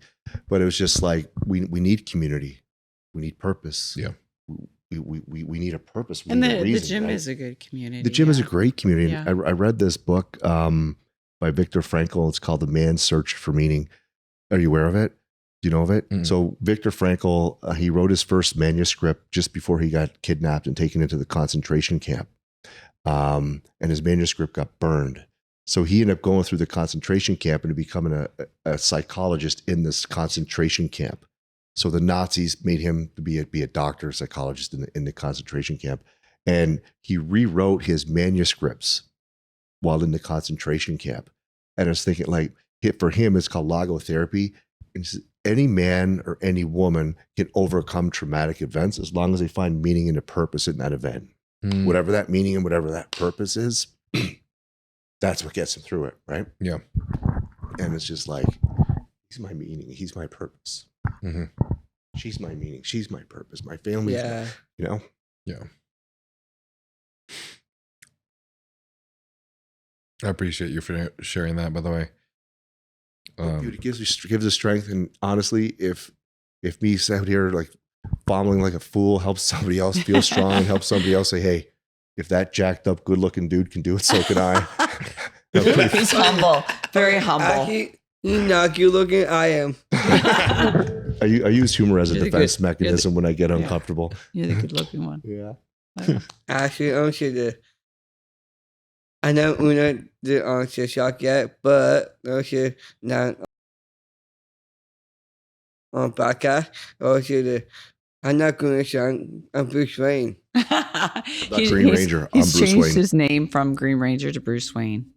Kyle wants everyone to know. Nice. Everyone to know. It's a secret, Although though. his name is Green Ranger Kyle, he identifies as Bruce Wayne. Bruce Wayne. So you have to call him Bruce Wayne in Canada, or you're getting charged with a hate crime. Yeah, That's why it is in Canada. You go against the grain, you're charged with a hate crime. what we want to do, I just want to be accomplishment one day. He wants to help people in the world. Yeah, Save the day. yeah, that's how we want to do. Feel like you already are, bro. One day at a time. Yeah, I got jawline like him. He was Nah, he Bruce does. Wayne jawline. Like me? Like like Bruce me? Wayne. Like Bruce Wayne. He's Yeah. got that strong ass jawline. Yeah. I thought I got a compliment. His jawline look like Sigourney. Yeah, Sigourney had like lines too.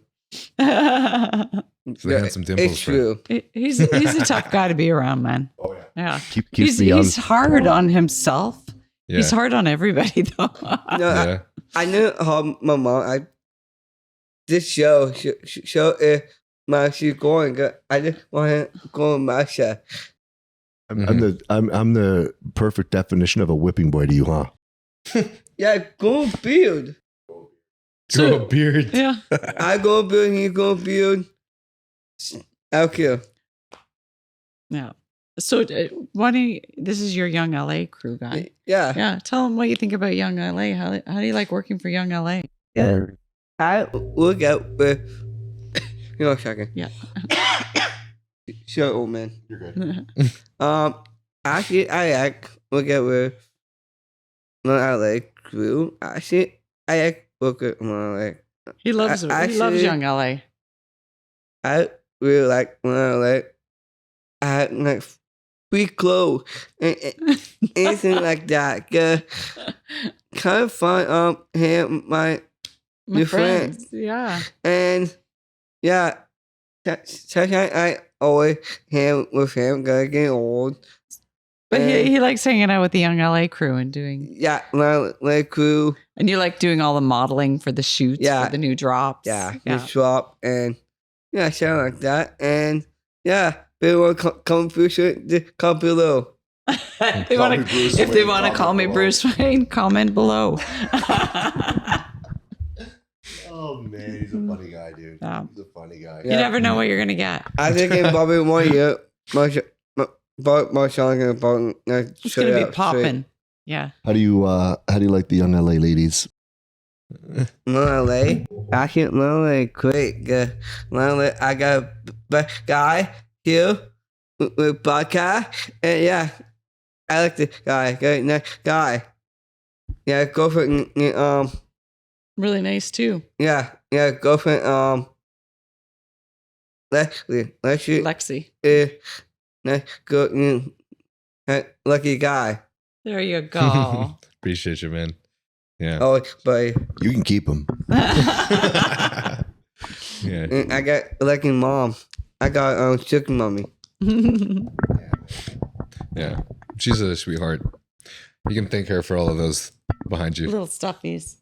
All Yeah. the squishies. Making our day. Kyle's Yeah. twins. Yeah. Yeah. Kyle, this one looks like you, dude. Yeah. Face is round. Yeah, there you go. Look at that. Actually, She Give brought me a that. kiss. you know what? I said that I had a dog like that, and I calling him I Sebin. Cuddle him when he's sleeping. Yeah. Yeah. Now we have a dog. Well, I think this is just the beginning of Kyle's journey. We've got a lot more to do. Yeah.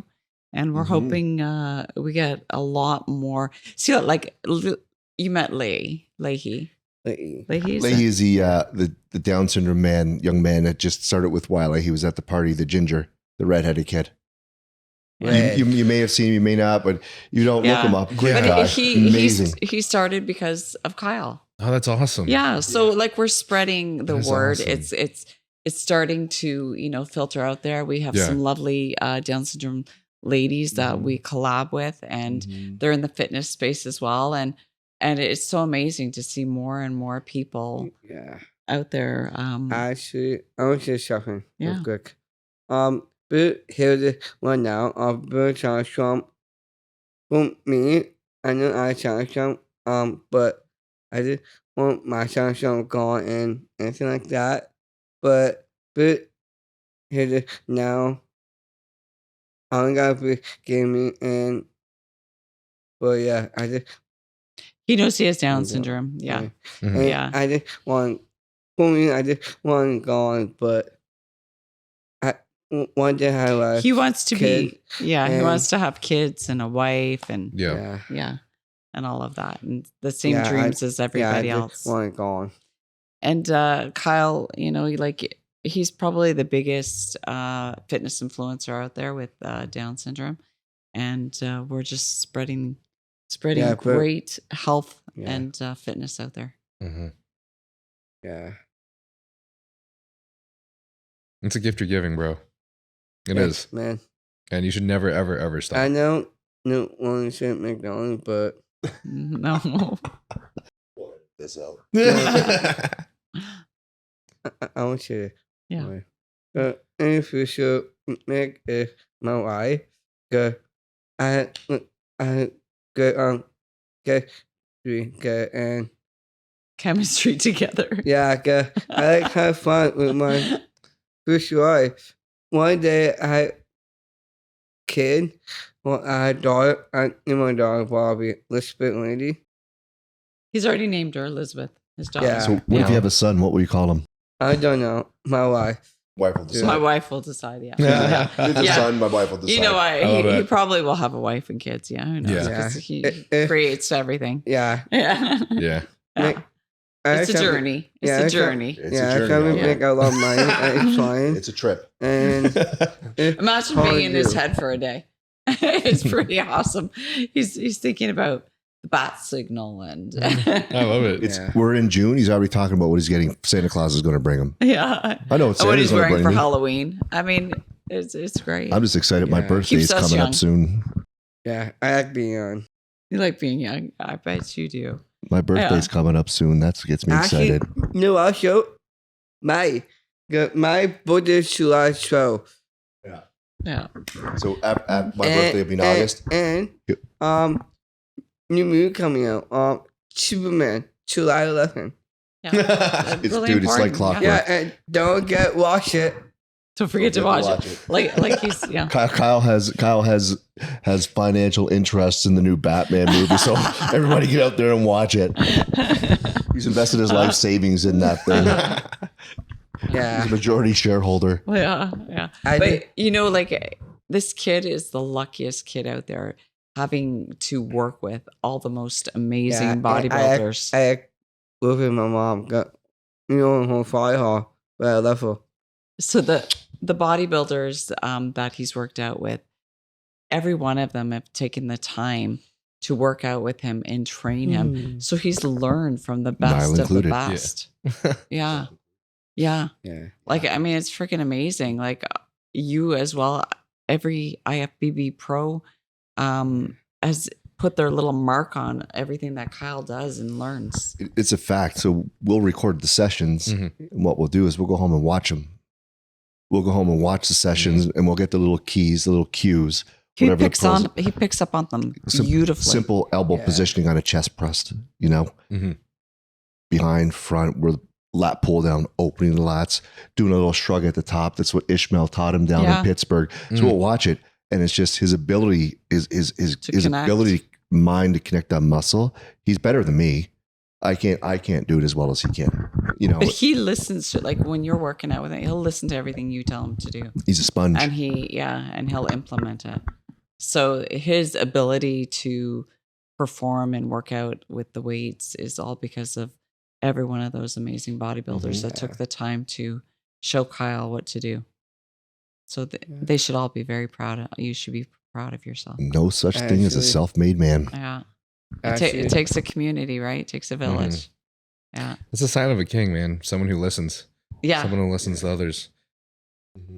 Yeah. Well, I mean, I think it's important as a leader. I've had a few bosses in my leaders in my policing career, and I've taken a lot from them. And one of my mentors told me the ability of a great leader is to get the people, your junior leaders, those following in your footsteps, to follow you, to do what you want them to do without asking them to do what you want them to do. So what he meant by that was, when I was a road boss, I would go into a radio call or go into a scene, and I would perform at the level I expected of me. Mm-hmm. And the men and women behind me, although I was a boss, I would be doing the constable jobs and making sure that they saw me doing that job. It's like, I'm not too good to get my feet dirty, my hands dirty. Well, because I have the gold badge and the stripes on, I don't have to do work? No. And I saw so many in that career that as soon as they got that stripe on their shoulder, it's like, all of a sudden my shit doesn't stink anymore. I don't have to go scrape that body off the ground. That's your job. Mm-hmm. No, you get out there, you get with the boys. There's bosses that I would run to the fire with. and there's some that I would slowly walk behind. I would still go because they had positional power over me. Then I had no choice. I was following orders. With the great leaders that I worked with, I'd be running in front of them to go through the door. And I think that's important. It's important as a leader to understand your people, but not only to understand your people is like get someone to do what you want them to do without telling them to do it. Is how you go about doing that. And it's situational. It's different. Each person's different. Each individual's different. Okay. Everybody's different. Every scenario is different. Nothing is the same. That's powerful. I feel like caring is something that doesn't really happen very often, but just I've somehow been able to bring everybody together in that. Yeah, in that community where they're all, reaching out their hand to be like, here, let me help you up here. Yeah, and I think it's important too, Kimberly. We have this mindset, and I feel you do too. We go into scenarios with growth mindsets. Yeah. So, for example, with her business, she'll collaborate with her business with everybody on the strip in social media. We also do collaborations with people because our thought is the more we work together, the more likely we're all going to be successful. Now, there's so much money out there, bro. And you know the ones that are out there that are only in it for themselves. And there's a finite, they don't last. There's no longevity.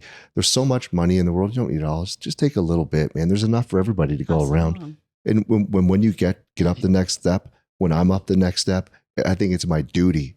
It's my job as a man to walk behind me, look behind me, put my hand out. You need to come with me if you want. Here's my hand. I got here by doing A, B, C, D, and F. You do that. And I would ask people, Ronnie Coleman is one of my idols. Yeah. And I heard him say it. I would see the best guys, a successful guy. I would say, how'd you do that? 20 years ago, I'd be in the police station.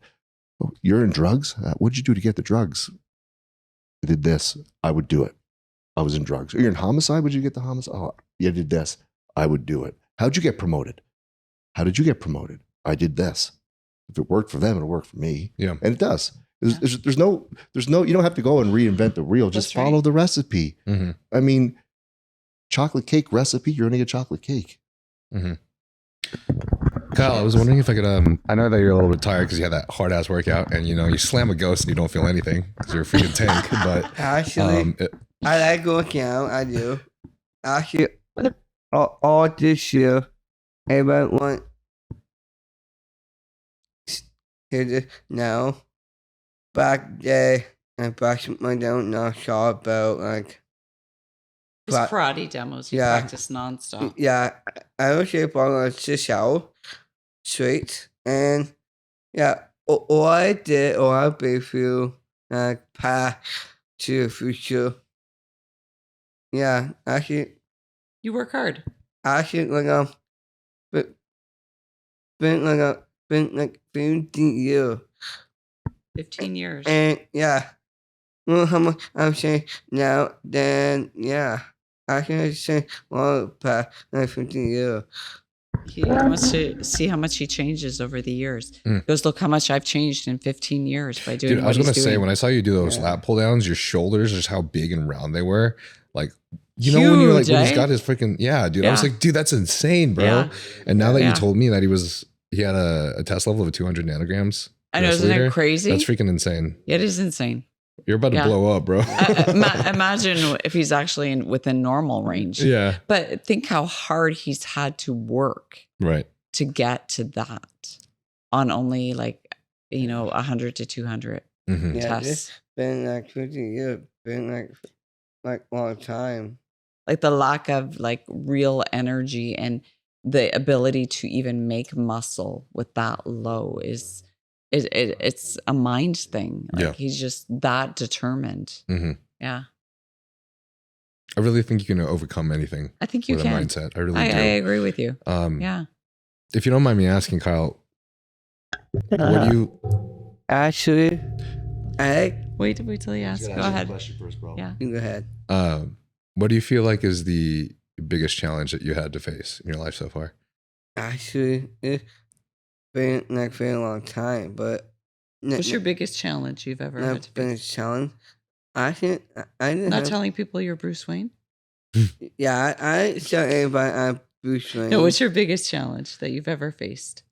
I didn't face anything. I just want to be myself. Actually, I just want to know what I'm saying. So And basically, he feels like he's not really had to overcome too many challenges. He just takes them head on. Head on. Yeah, head on. He's like, That's a challenge? strong-ass What mindset. challenge? Bring it. Bring it. I swear that's his mentality. I don't see a challenge. What challenge? What are you talking Yeah. about? What do you mean challenge? No. yeah, I challenge on Best Show. Best Show, I can call my name and I don't like. But Best Show, I'm on podcast. You can't tell what to do. No, I go to call you. And Bill contribution everything you want. And I don't care. Hold on. I'm gonna beat you. Yeah, I win. Pedro is the young man he came second to at Muscle Beach. Gotcha. Yeah. And so, well, say him, well, Challenge accepted. Best Show look like right now. Yeah. What does Pedro look like right now? Probably a chest smaller than yours. You want to say something, sure? You say it now.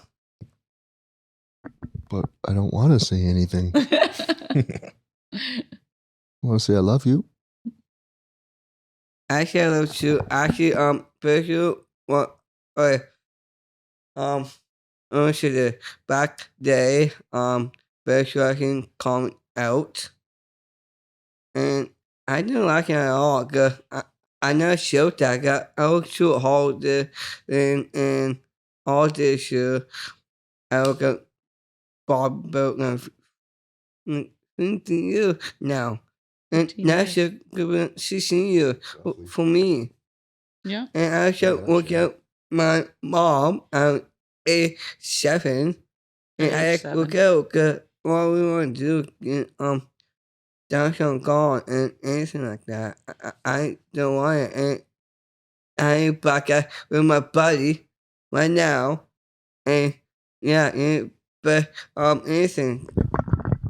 Would you suggest that perhaps Down syndrome has been the biggest challenge you faced? I think it is. I think I got Yeah. I think can show that all we want to do is think I should go and I should be Dr. on.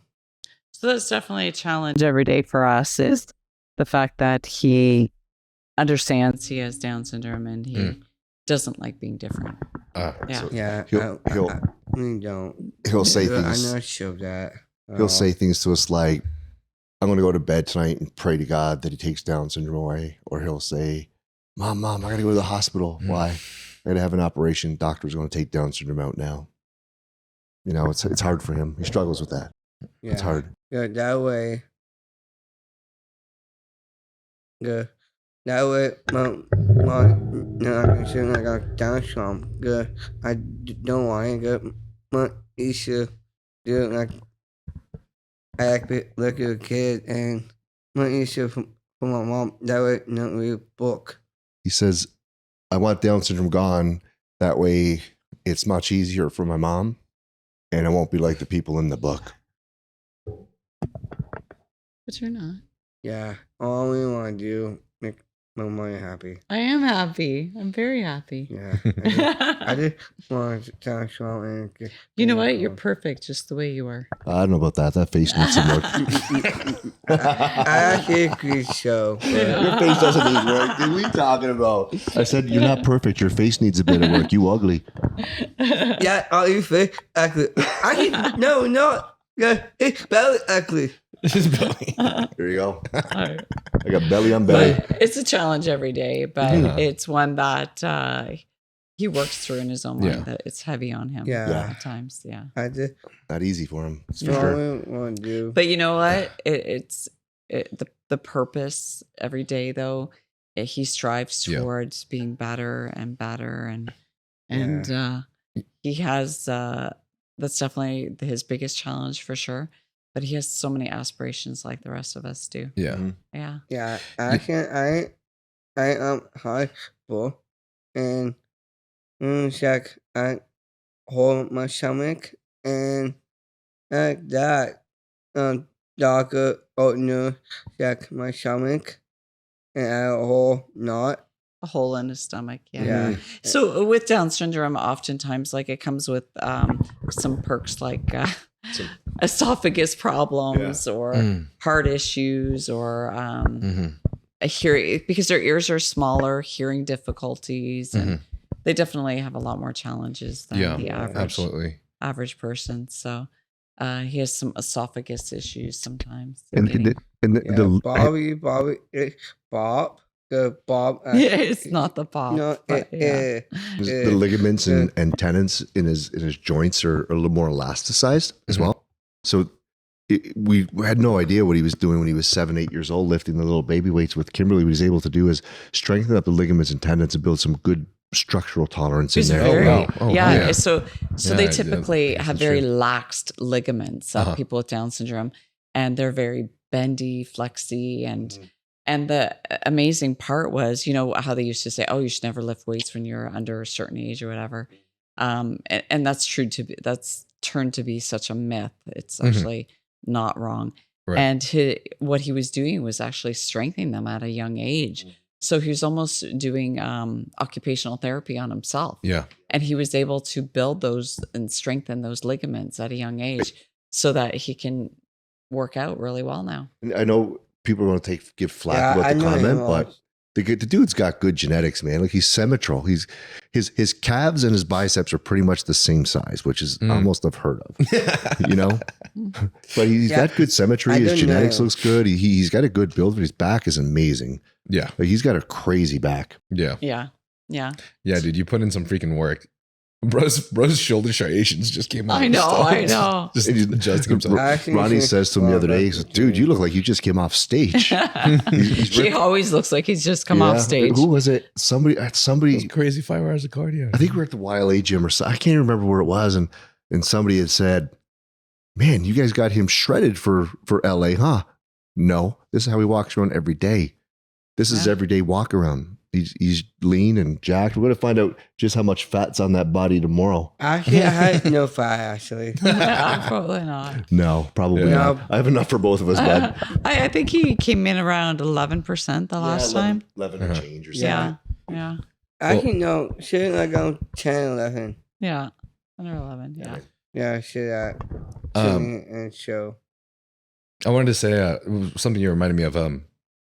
You know, I don't know if I've talked about this very much or at all, to be honest, but when I was a kid, I actually wished that I wasn't born Asian in a weird way. I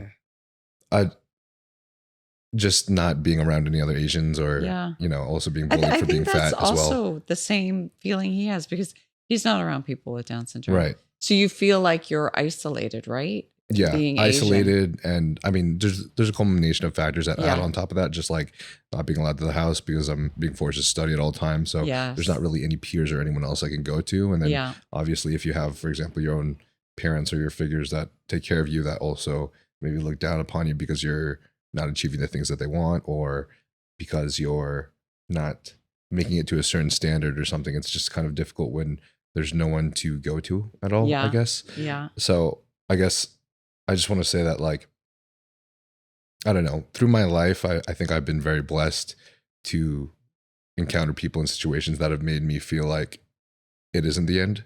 Yeah. Like there are other people out there that maybe appreciate my existence or support me or are actually like me. That's something I found through social media specifically, is that I found so many more people that were really like me. Amazing. Yeah. And hopefully that's what he's doing as well. Right. Finding. It's like, even regardless, whether or not, you know, whether the Down syndrome goes away or doesn't, as you wish, man, I really think that, like, you truly are a gift, and your existence and what you do is a massive motivation and inspiration for everybody, dude. Everybody, no matter who you are. Like, I couldn't even really express just how much I feel like, in a weird way, I really relate to that myself. Yeah. And thank you for sharing that, because I feel like he can really identify with that. And it makes a lot of sense how you felt. And now I'm starting to understand more how he's feeling when you explain it that way. Yeah. It's, isolation. It's not a good feeling like the world isn't fair. No. You know, especially not for you. Yeah. But man, people really do underestimate just what you can achieve and do by just growing yourself Every day. You know, a just little bit like more. becoming better as yourself. Like fuck everyone else. Yeah. Fuck whatever they are, whatever they were born into or Yeah. whatever. Just become the best that you can possibly be, man. And dude, you can do so many amazing things like Kyle. You can like inspire and help so many different people. So Isn't it incredible? Yeah. Yeah. When you put your mind to it, what you can really achieve, what you believe you can achieve. And I really feel like he's very much of that mindset that he doesn't understand that he's like, there's no bar. I Mhm. can't, like, of course I'm going to do it, right? Of course I'm Bro's got going that to. Nick Walker mindset. Yeah, I can show you. It's tough. I think you might like Nick Walker a little bit. Why so why almost you shocking? Get so fat. I said, I think you might like Nick Walker just a little bit. Actually, I like Nick Walker a lot. He's a nice guy. He's a really nice guy. Yeah. He was the first guy who he was on stage with, like guest posing with. 2023. Yeah. Oh, no way. Actually, Posted it's Nick on stage. 2023. That's so sick. I actually for met Nick Walker, Bobby 2023. Yeah. And you actually for that, you actually give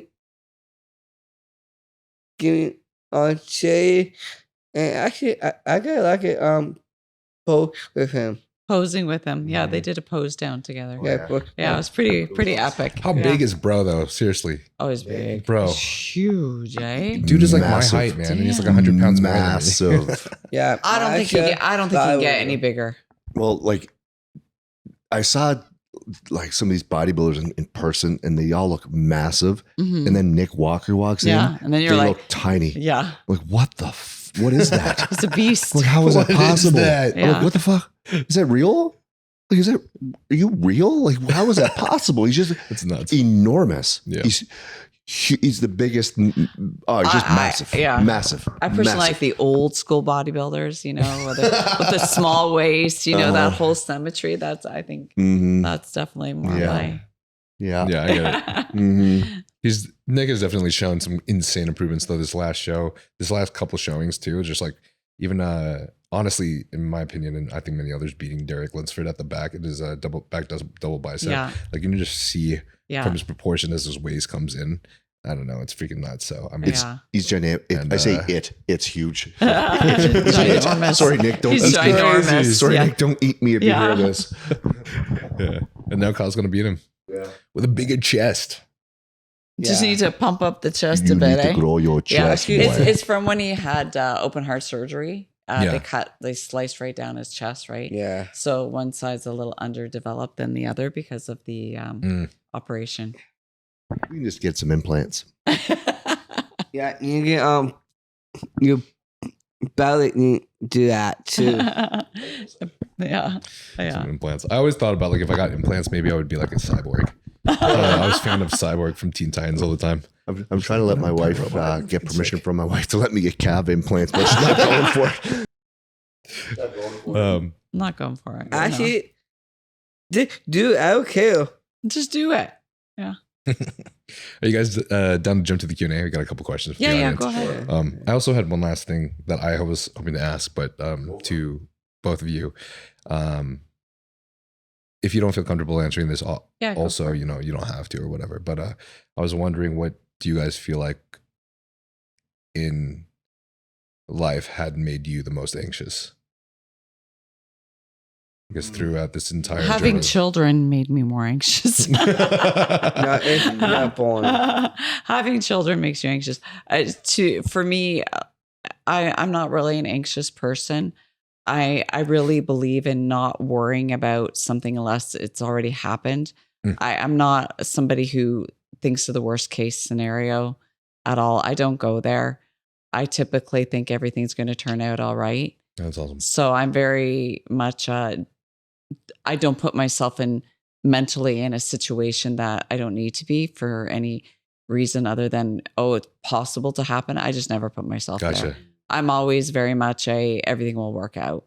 I'm very much the universe has got my back. I mean, it could be a lot of woo-woo, but whatever. It works for me. No, I get it. It works for me that I think that everything happens for a reason. Mhm. And it's not my job to control what happens in every respect of my life, but to roll with it and know that everything's going to turn out really good. It's the power in believing in something greater. It is. And I think I that's exactly how I felt when I had Kyle and I know this is going to sound weird, but I actually did read the book, The Secret, when he was born. Mhm. And it set my mind straight, whether anybody believes in The Secret or not. But it changed my ideas on life and understanding that life is whatever I create it. I create the story. And things do happen for a reason. And I do, like, even things that I'm not happy about, like I didn't get that job, or I didn't get like this location I wanted for my business, or, like my child needed open heart surgery and all these different things. But I trust that everything's going to turn out okay. And and then I look back and I go, oh, that did happen for a good reason. I'm glad that never happened or whatever. Yeah. And I trust that my life will unfold exactly the way I want it. I think for me, my man is like interesting. Yeah, no, we're very different in that respect. I love that perspective because I aim to feel that way. I aim to think that way. It's my goal. For me, what's in my life has made me the most anxious, I think, is being exposed to violence and lots of it. So in my career, we would start at the absolute worst case scenario, and 80 to 85% of the time in the areas I worked were high risk, low reward. 80 to 85% of the time, the worst case scenario has happened. It's already there. So for me, when I'm walking around now, I'm always, okay, the worst thing's about to happen. Yep. And the worst going to happen. As I spoke earlier, I go to that logical brain. What are the chances of that happening? You know, like for me, what makes me anxious is just being out in public makes me anxious. Being around people makes me anxious. Being around cars, I get wound up and I have to bring it's fucking exhausting in here sometimes, just bringing myself down. Okay, that's not it. But I've been conditioned to be anxious throughout my 25, 26 years. Well, I think the way you grew up as well. I mean, when like Joe grew up in a family of violence from the day he was born. And I think it starts from there, like growing up. Yeah. Like, I mean, everyone has a history, everyone has a past, but I remember being out on the baseball field at 11 or 12 years old one day and mom showing up saying, we got to go to the shelter now. Dad's trying to kill us. We're going to have to leave now. Oh my God. And being out and being like a young kid, you know, and being in this shelter, this transition house hidden in the city thinking, and I was such a badass kid, man. I'm like, I don't give a shit if he's going to kill me. I'm not staying here. I'm leaving. With or without you guys, I'm out. And I wouldn't stay there. I'm like, no, I'm going back to my house. You want to kill me, go for it. But I'm not living. I'm not running anymore. You know? Yeah. But yeah. And, you know, like, I think that sets this mindset of anxiety all the time for you. For sure. Yeah. Yeah. Yeah. And you know, and the thing with PTSD, it's we've come to learn the whole structure of the brain changes. You know what I mean? The whole brain chemistry is changed. Yeah, for people. absolutely. And it'll never go back the way it was, but it'll be the more time and distance I get between me and policing, the calmer. I feel calmer and more relaxed, calmer. I probably walk around. I used to walk around at a 10. I'd say I'm somewhere around 8 now, which is a bonus. Yeah. It's a lot better. It does require a lot of work. Mine is from a completely different perspective, but like my partner now, Lexi, for example, has a very beautiful family that takes care of her, loves her, has always been there for her. Now, like when she's far away, she hates it. She like cries about being home, all these things.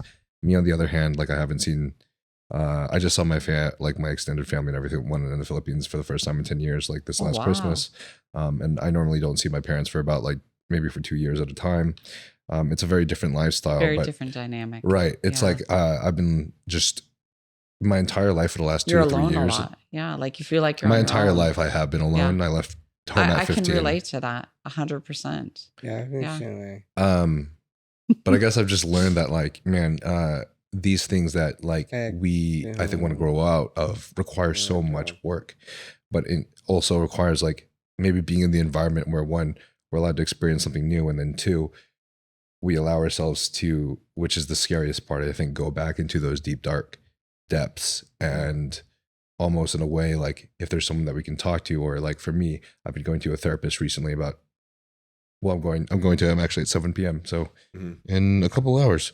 We're Or a gonna few wrap hours this or up so. soon, bro. But being able to, I guess, like recount these experiences I have with someone who can help me, I think, feel differently about them in a weird way. Like maybe I have just this nonstop sympathetic drive that just drives catecholamines to make me feel like I always have to be defensive. I always have to be on edge. Like I always have to whatever. But like being in this place where like I can feel compassion for the things that I've experienced. Like I can realize like maybe they mean something different, or like maybe it was something hard that I was experiencing. And I haven't ever done psychotherapy yet, but like I'm so excited that it exists, and I feel like that would be really powerful for me too. So much out there. I don't now. miss. Every Thursday, I never miss. For years, I never miss therapy, ever. So, I mean, I just like to talk about that because I think it's just like, I don't even think I would be here without all of this, you know? Yeah. Do you ever think, like, for me, like, one of the things for me that I struggle with is giving myself permission to be okay. Like, there's something inside of me, it just won't. I'm like, why won't this thing? I asked the doc, why won't this thing just leave me the fuck alone? Like, just, I know logically when I'm in my own home, I feel comfortable, I feel okay. I walk out in the front step, it changes instantly. I'm walking around, I can't sit still. We go to restaurants, like, dude, can you just fucking sit still? It's challenging to be on the other side. Of course, it's hard on you. It's so hard. On the other So side hard. as well, because like for the other spouse or whatever, because you don't understand, you know, what's going on in their head. Because I'm very like, I almost the opposite. Like, what would happen? It's like she'll tell you, like, there's some nights, man, I just don't sleep. I look under my bed to make sure there's no one there. I look in the closet and I get up. 3, 4 in the morning, I get up, I walk around just to make sure like it's chaotic in my head. And I think what for me, what's happening is my body's addicted to that cortisol, that adrenaline dump. And my brain and body can't differentiate the true from the false. My mind lies to me. It tells me that I'm in danger all the time. So my body can feel that rush, and I'm just, I don't want it anymore, but I don't know how to make it stop. But it's hard to turn off. I can't. Like, it's been 15 years of living with this shit and I can't make it stop. I mean, God, there's so much work that you have to put in, but the fact that you're putting in the work at all is already going to make the difference. And I'm sure you've seen that, but like, what's the other option? There isn't really many options, but sometimes even like going down to like a hormonal level and like trying to figure out all the potential ways that you can help increase your serotonin, especially when it's needed, like at nighttime, and help it go to sleep. Like I was talking to Dr. Dean, and like he recommended me like vitamin B5 and B6 to help convert serotonin to melatonin, taking either 5-HTP or L-tryptophan. I do a lot of L-tryptophan regularly. I've also, like, even though melatonin wasn't great, I have decided to just start experimenting with it. And I've been taking melatonin at increasing titrating doses as needed. And I'm at the point where now I'm adapting to it, and I don't feel like I have nightmares when I'm on it, which is cool. And all these different things that I think I've been adapting into my lifestyle, which, you know, some people don't have to do, but unfortunately people like us do, have been immensely beneficial. And then also attacking the mental perspective, where like we're going to therapy and we're addressing these things, and these actual thoughts itself, I think, are probably the foundation for all of it that will really help. You know, sure. And I don't know if you can agree or not, but I feel in us talking about it, it gives me more power. It's given me some connectivity. Because somewhere along the way, I lost the ability to have empathy for people. You know, it's like, I don't feel that connected to people. It's just, people just look like things to me. Like, it's a tripod. No, that's a fucking human being there, Joe. That's not a tripod. That's a man. That's a woman. You get to feel some compassion, some empathy, you know. But I don't feel that way now. Now I obviously have a little more empathy than I used to. But in the policing field, you weren't allowed to. I couldn't feel empathy. You weren't allowed. I had to go. I had to do the job. You had to detach. You know what I mean? It's like you have to detach. You have to. You can't. You know, there'd be times where I'd go to a scene, and after I'd leave, I would just roll around the block of my car and just bawl my eyes out. It was just, just absolutely just excruciating. You know what I mean? Yeah. And it's been hard on her. It's hard on the family. And, you know, it is what it is, man. It's just the way it goes. It's you either do the work or don't. Work, don't. There's your options. Do it or don't. Mm-hmm. Doesn't matter how the fuck you feel. Just do it. If you don't. Mm-hmm. It's not gonna get better on its own. Nope. Yeah. And it's hard to face Keep demons. doing the same thing. It's hard to look at yourself in the mirror Yeah. and face those demons. It's not Mhm. easy. Yeah. Some of us, you know, have found the strength and the courage to do it, and others just didn't know how to shut off the pain. So they suicide. You know? Yeah. All right. I know Kyle's getting a little tired, so let's get him a little bit of rest here. But a couple questions from the Q&A if you're down. Some of the audience is curious about a few things. All right. Are we live right now? Hmm? Are we live with this? No. I asked. Got it. Yeah. Oh, got it. I was like, dang. It's from that little story that you saw before. I would have Yeah. done my hair a little different. You know, we're like, It was live. Actually, I actually said, like, He didn't ask you about karate. he's Dude. asking a question, man. Q&A. Couple questions. I Couple gotta questions. Yeah, listen. go for it. go for it. All right. Cole J. Smith asks, what's your favorite cheat meal? Well, what's your favorite cheat meal? Oh, my favorite team. I could say Bobby Booker. Good, I love Booker a lot. I do. Good. Sometimes I always have gluten-free or out. Gluten-free bun or without a gluten-free bun? No, out, no bread. Good. I like have bread. Like, we go one day. Once a week. Yeah. Yep. Once One a week. week. And He wants that jawline. yeah, and I'm my father, and I recovered, and I had like A cheat meal. no, I had like burger, the patty, Just the patties, no buns. yeah, no Yeah. bun, That's his cheat meal. yeah, and yeah. Sometimes I would show I had burger, I had like a goofy bun, but yeah, I didn't eat bread that much, but that's good thing. And French fries. No No French fries. Okay, no French fries. Just Damn, the burger. bro. You were on it. He's hardcore, You sound like man. me when I was in college, bro. I would just go to Five Guys and just get the, what is it? The patty? Yeah, just the patties. Yeah. Like the, Yeah. I Yeah, forget what that's is it him. called with the lettuce No wrap. fries. No pop. No nothing. Damn. I don't drink Bob anymore. Doesn't drink it. Good. I drank Bob back day, not anymore. Good. I did. Yeah, Sorry. we know. You told us. No, I actually found out. I hold my stomach and act that I had diarrhea. Good. I stopped that. Like, You come stop on, that. go. Yeah. Bring like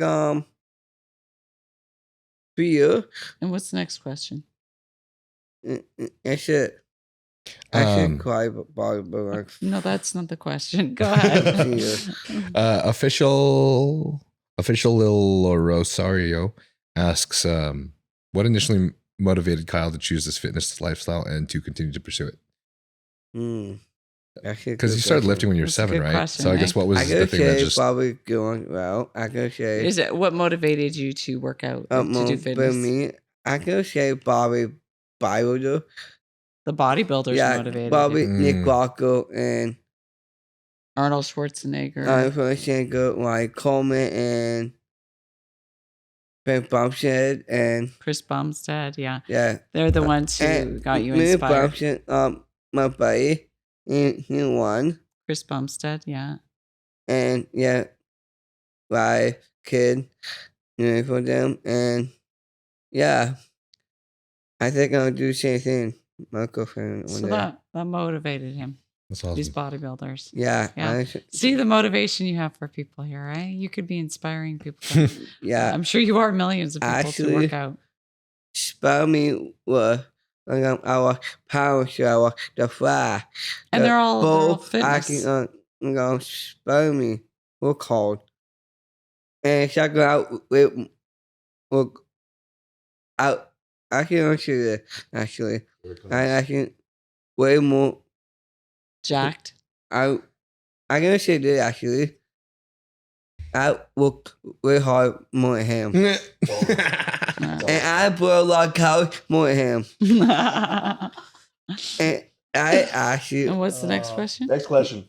Wait, what Next question.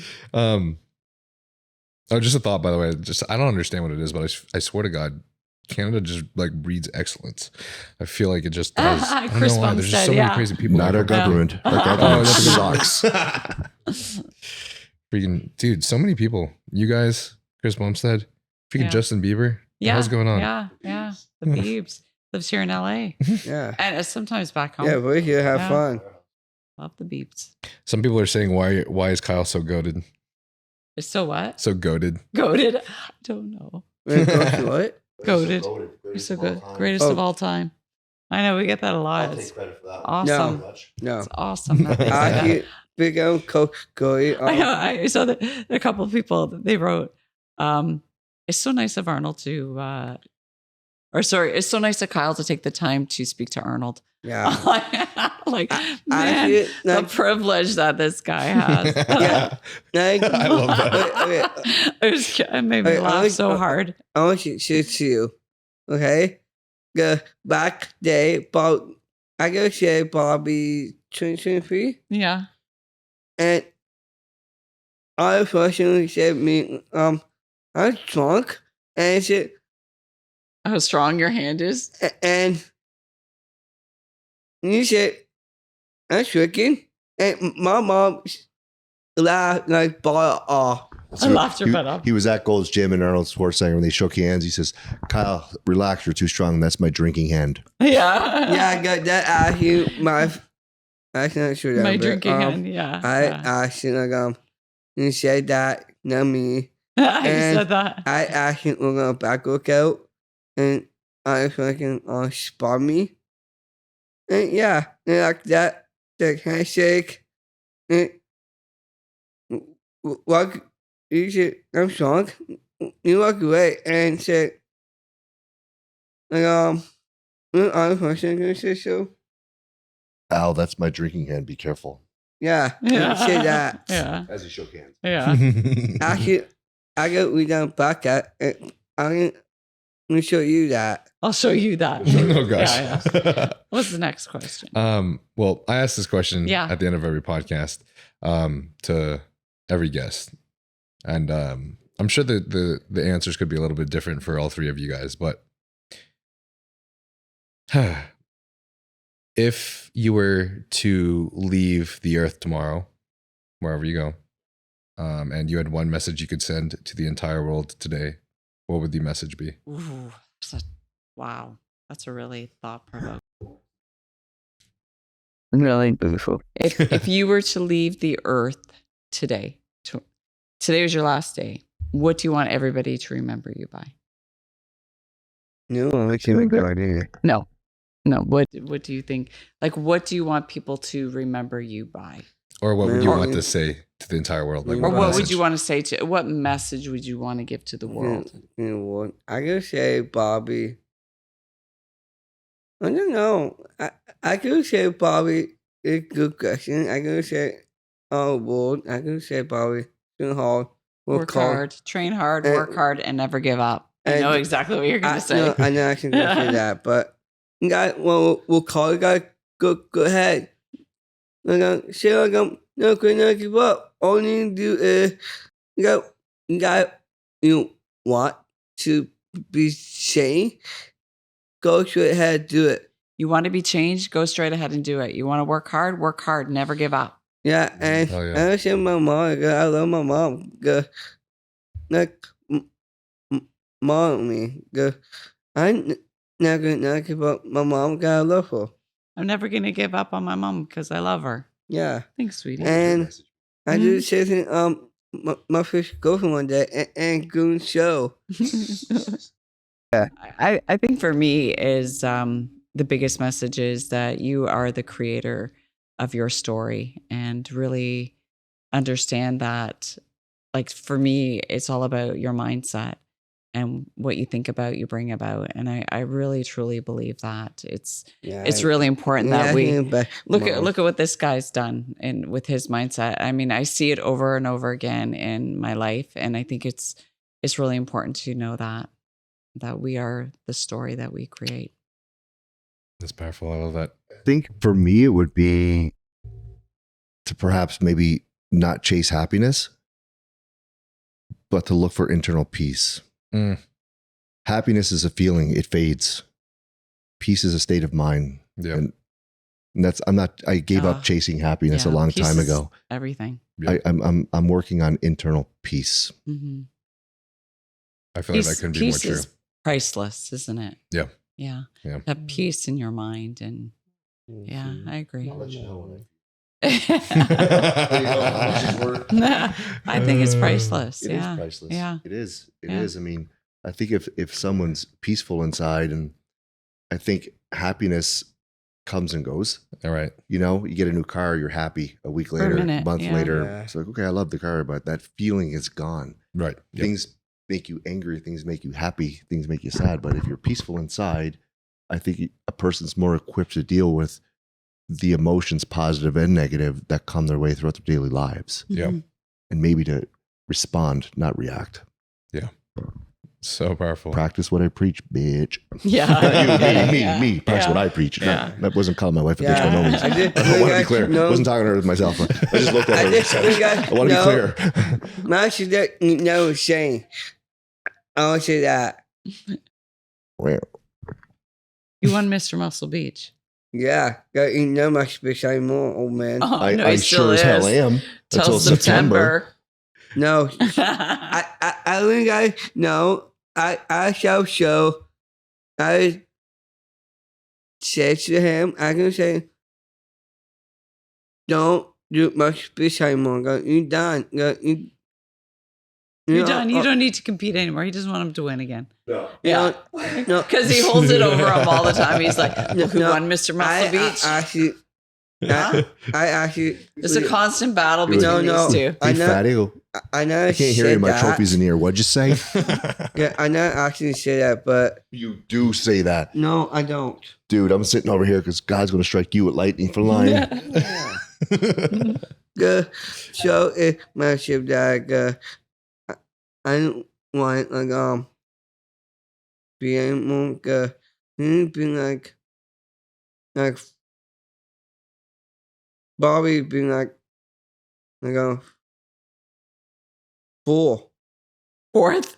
He's going to be fourth. No, I'm gonna say so full day.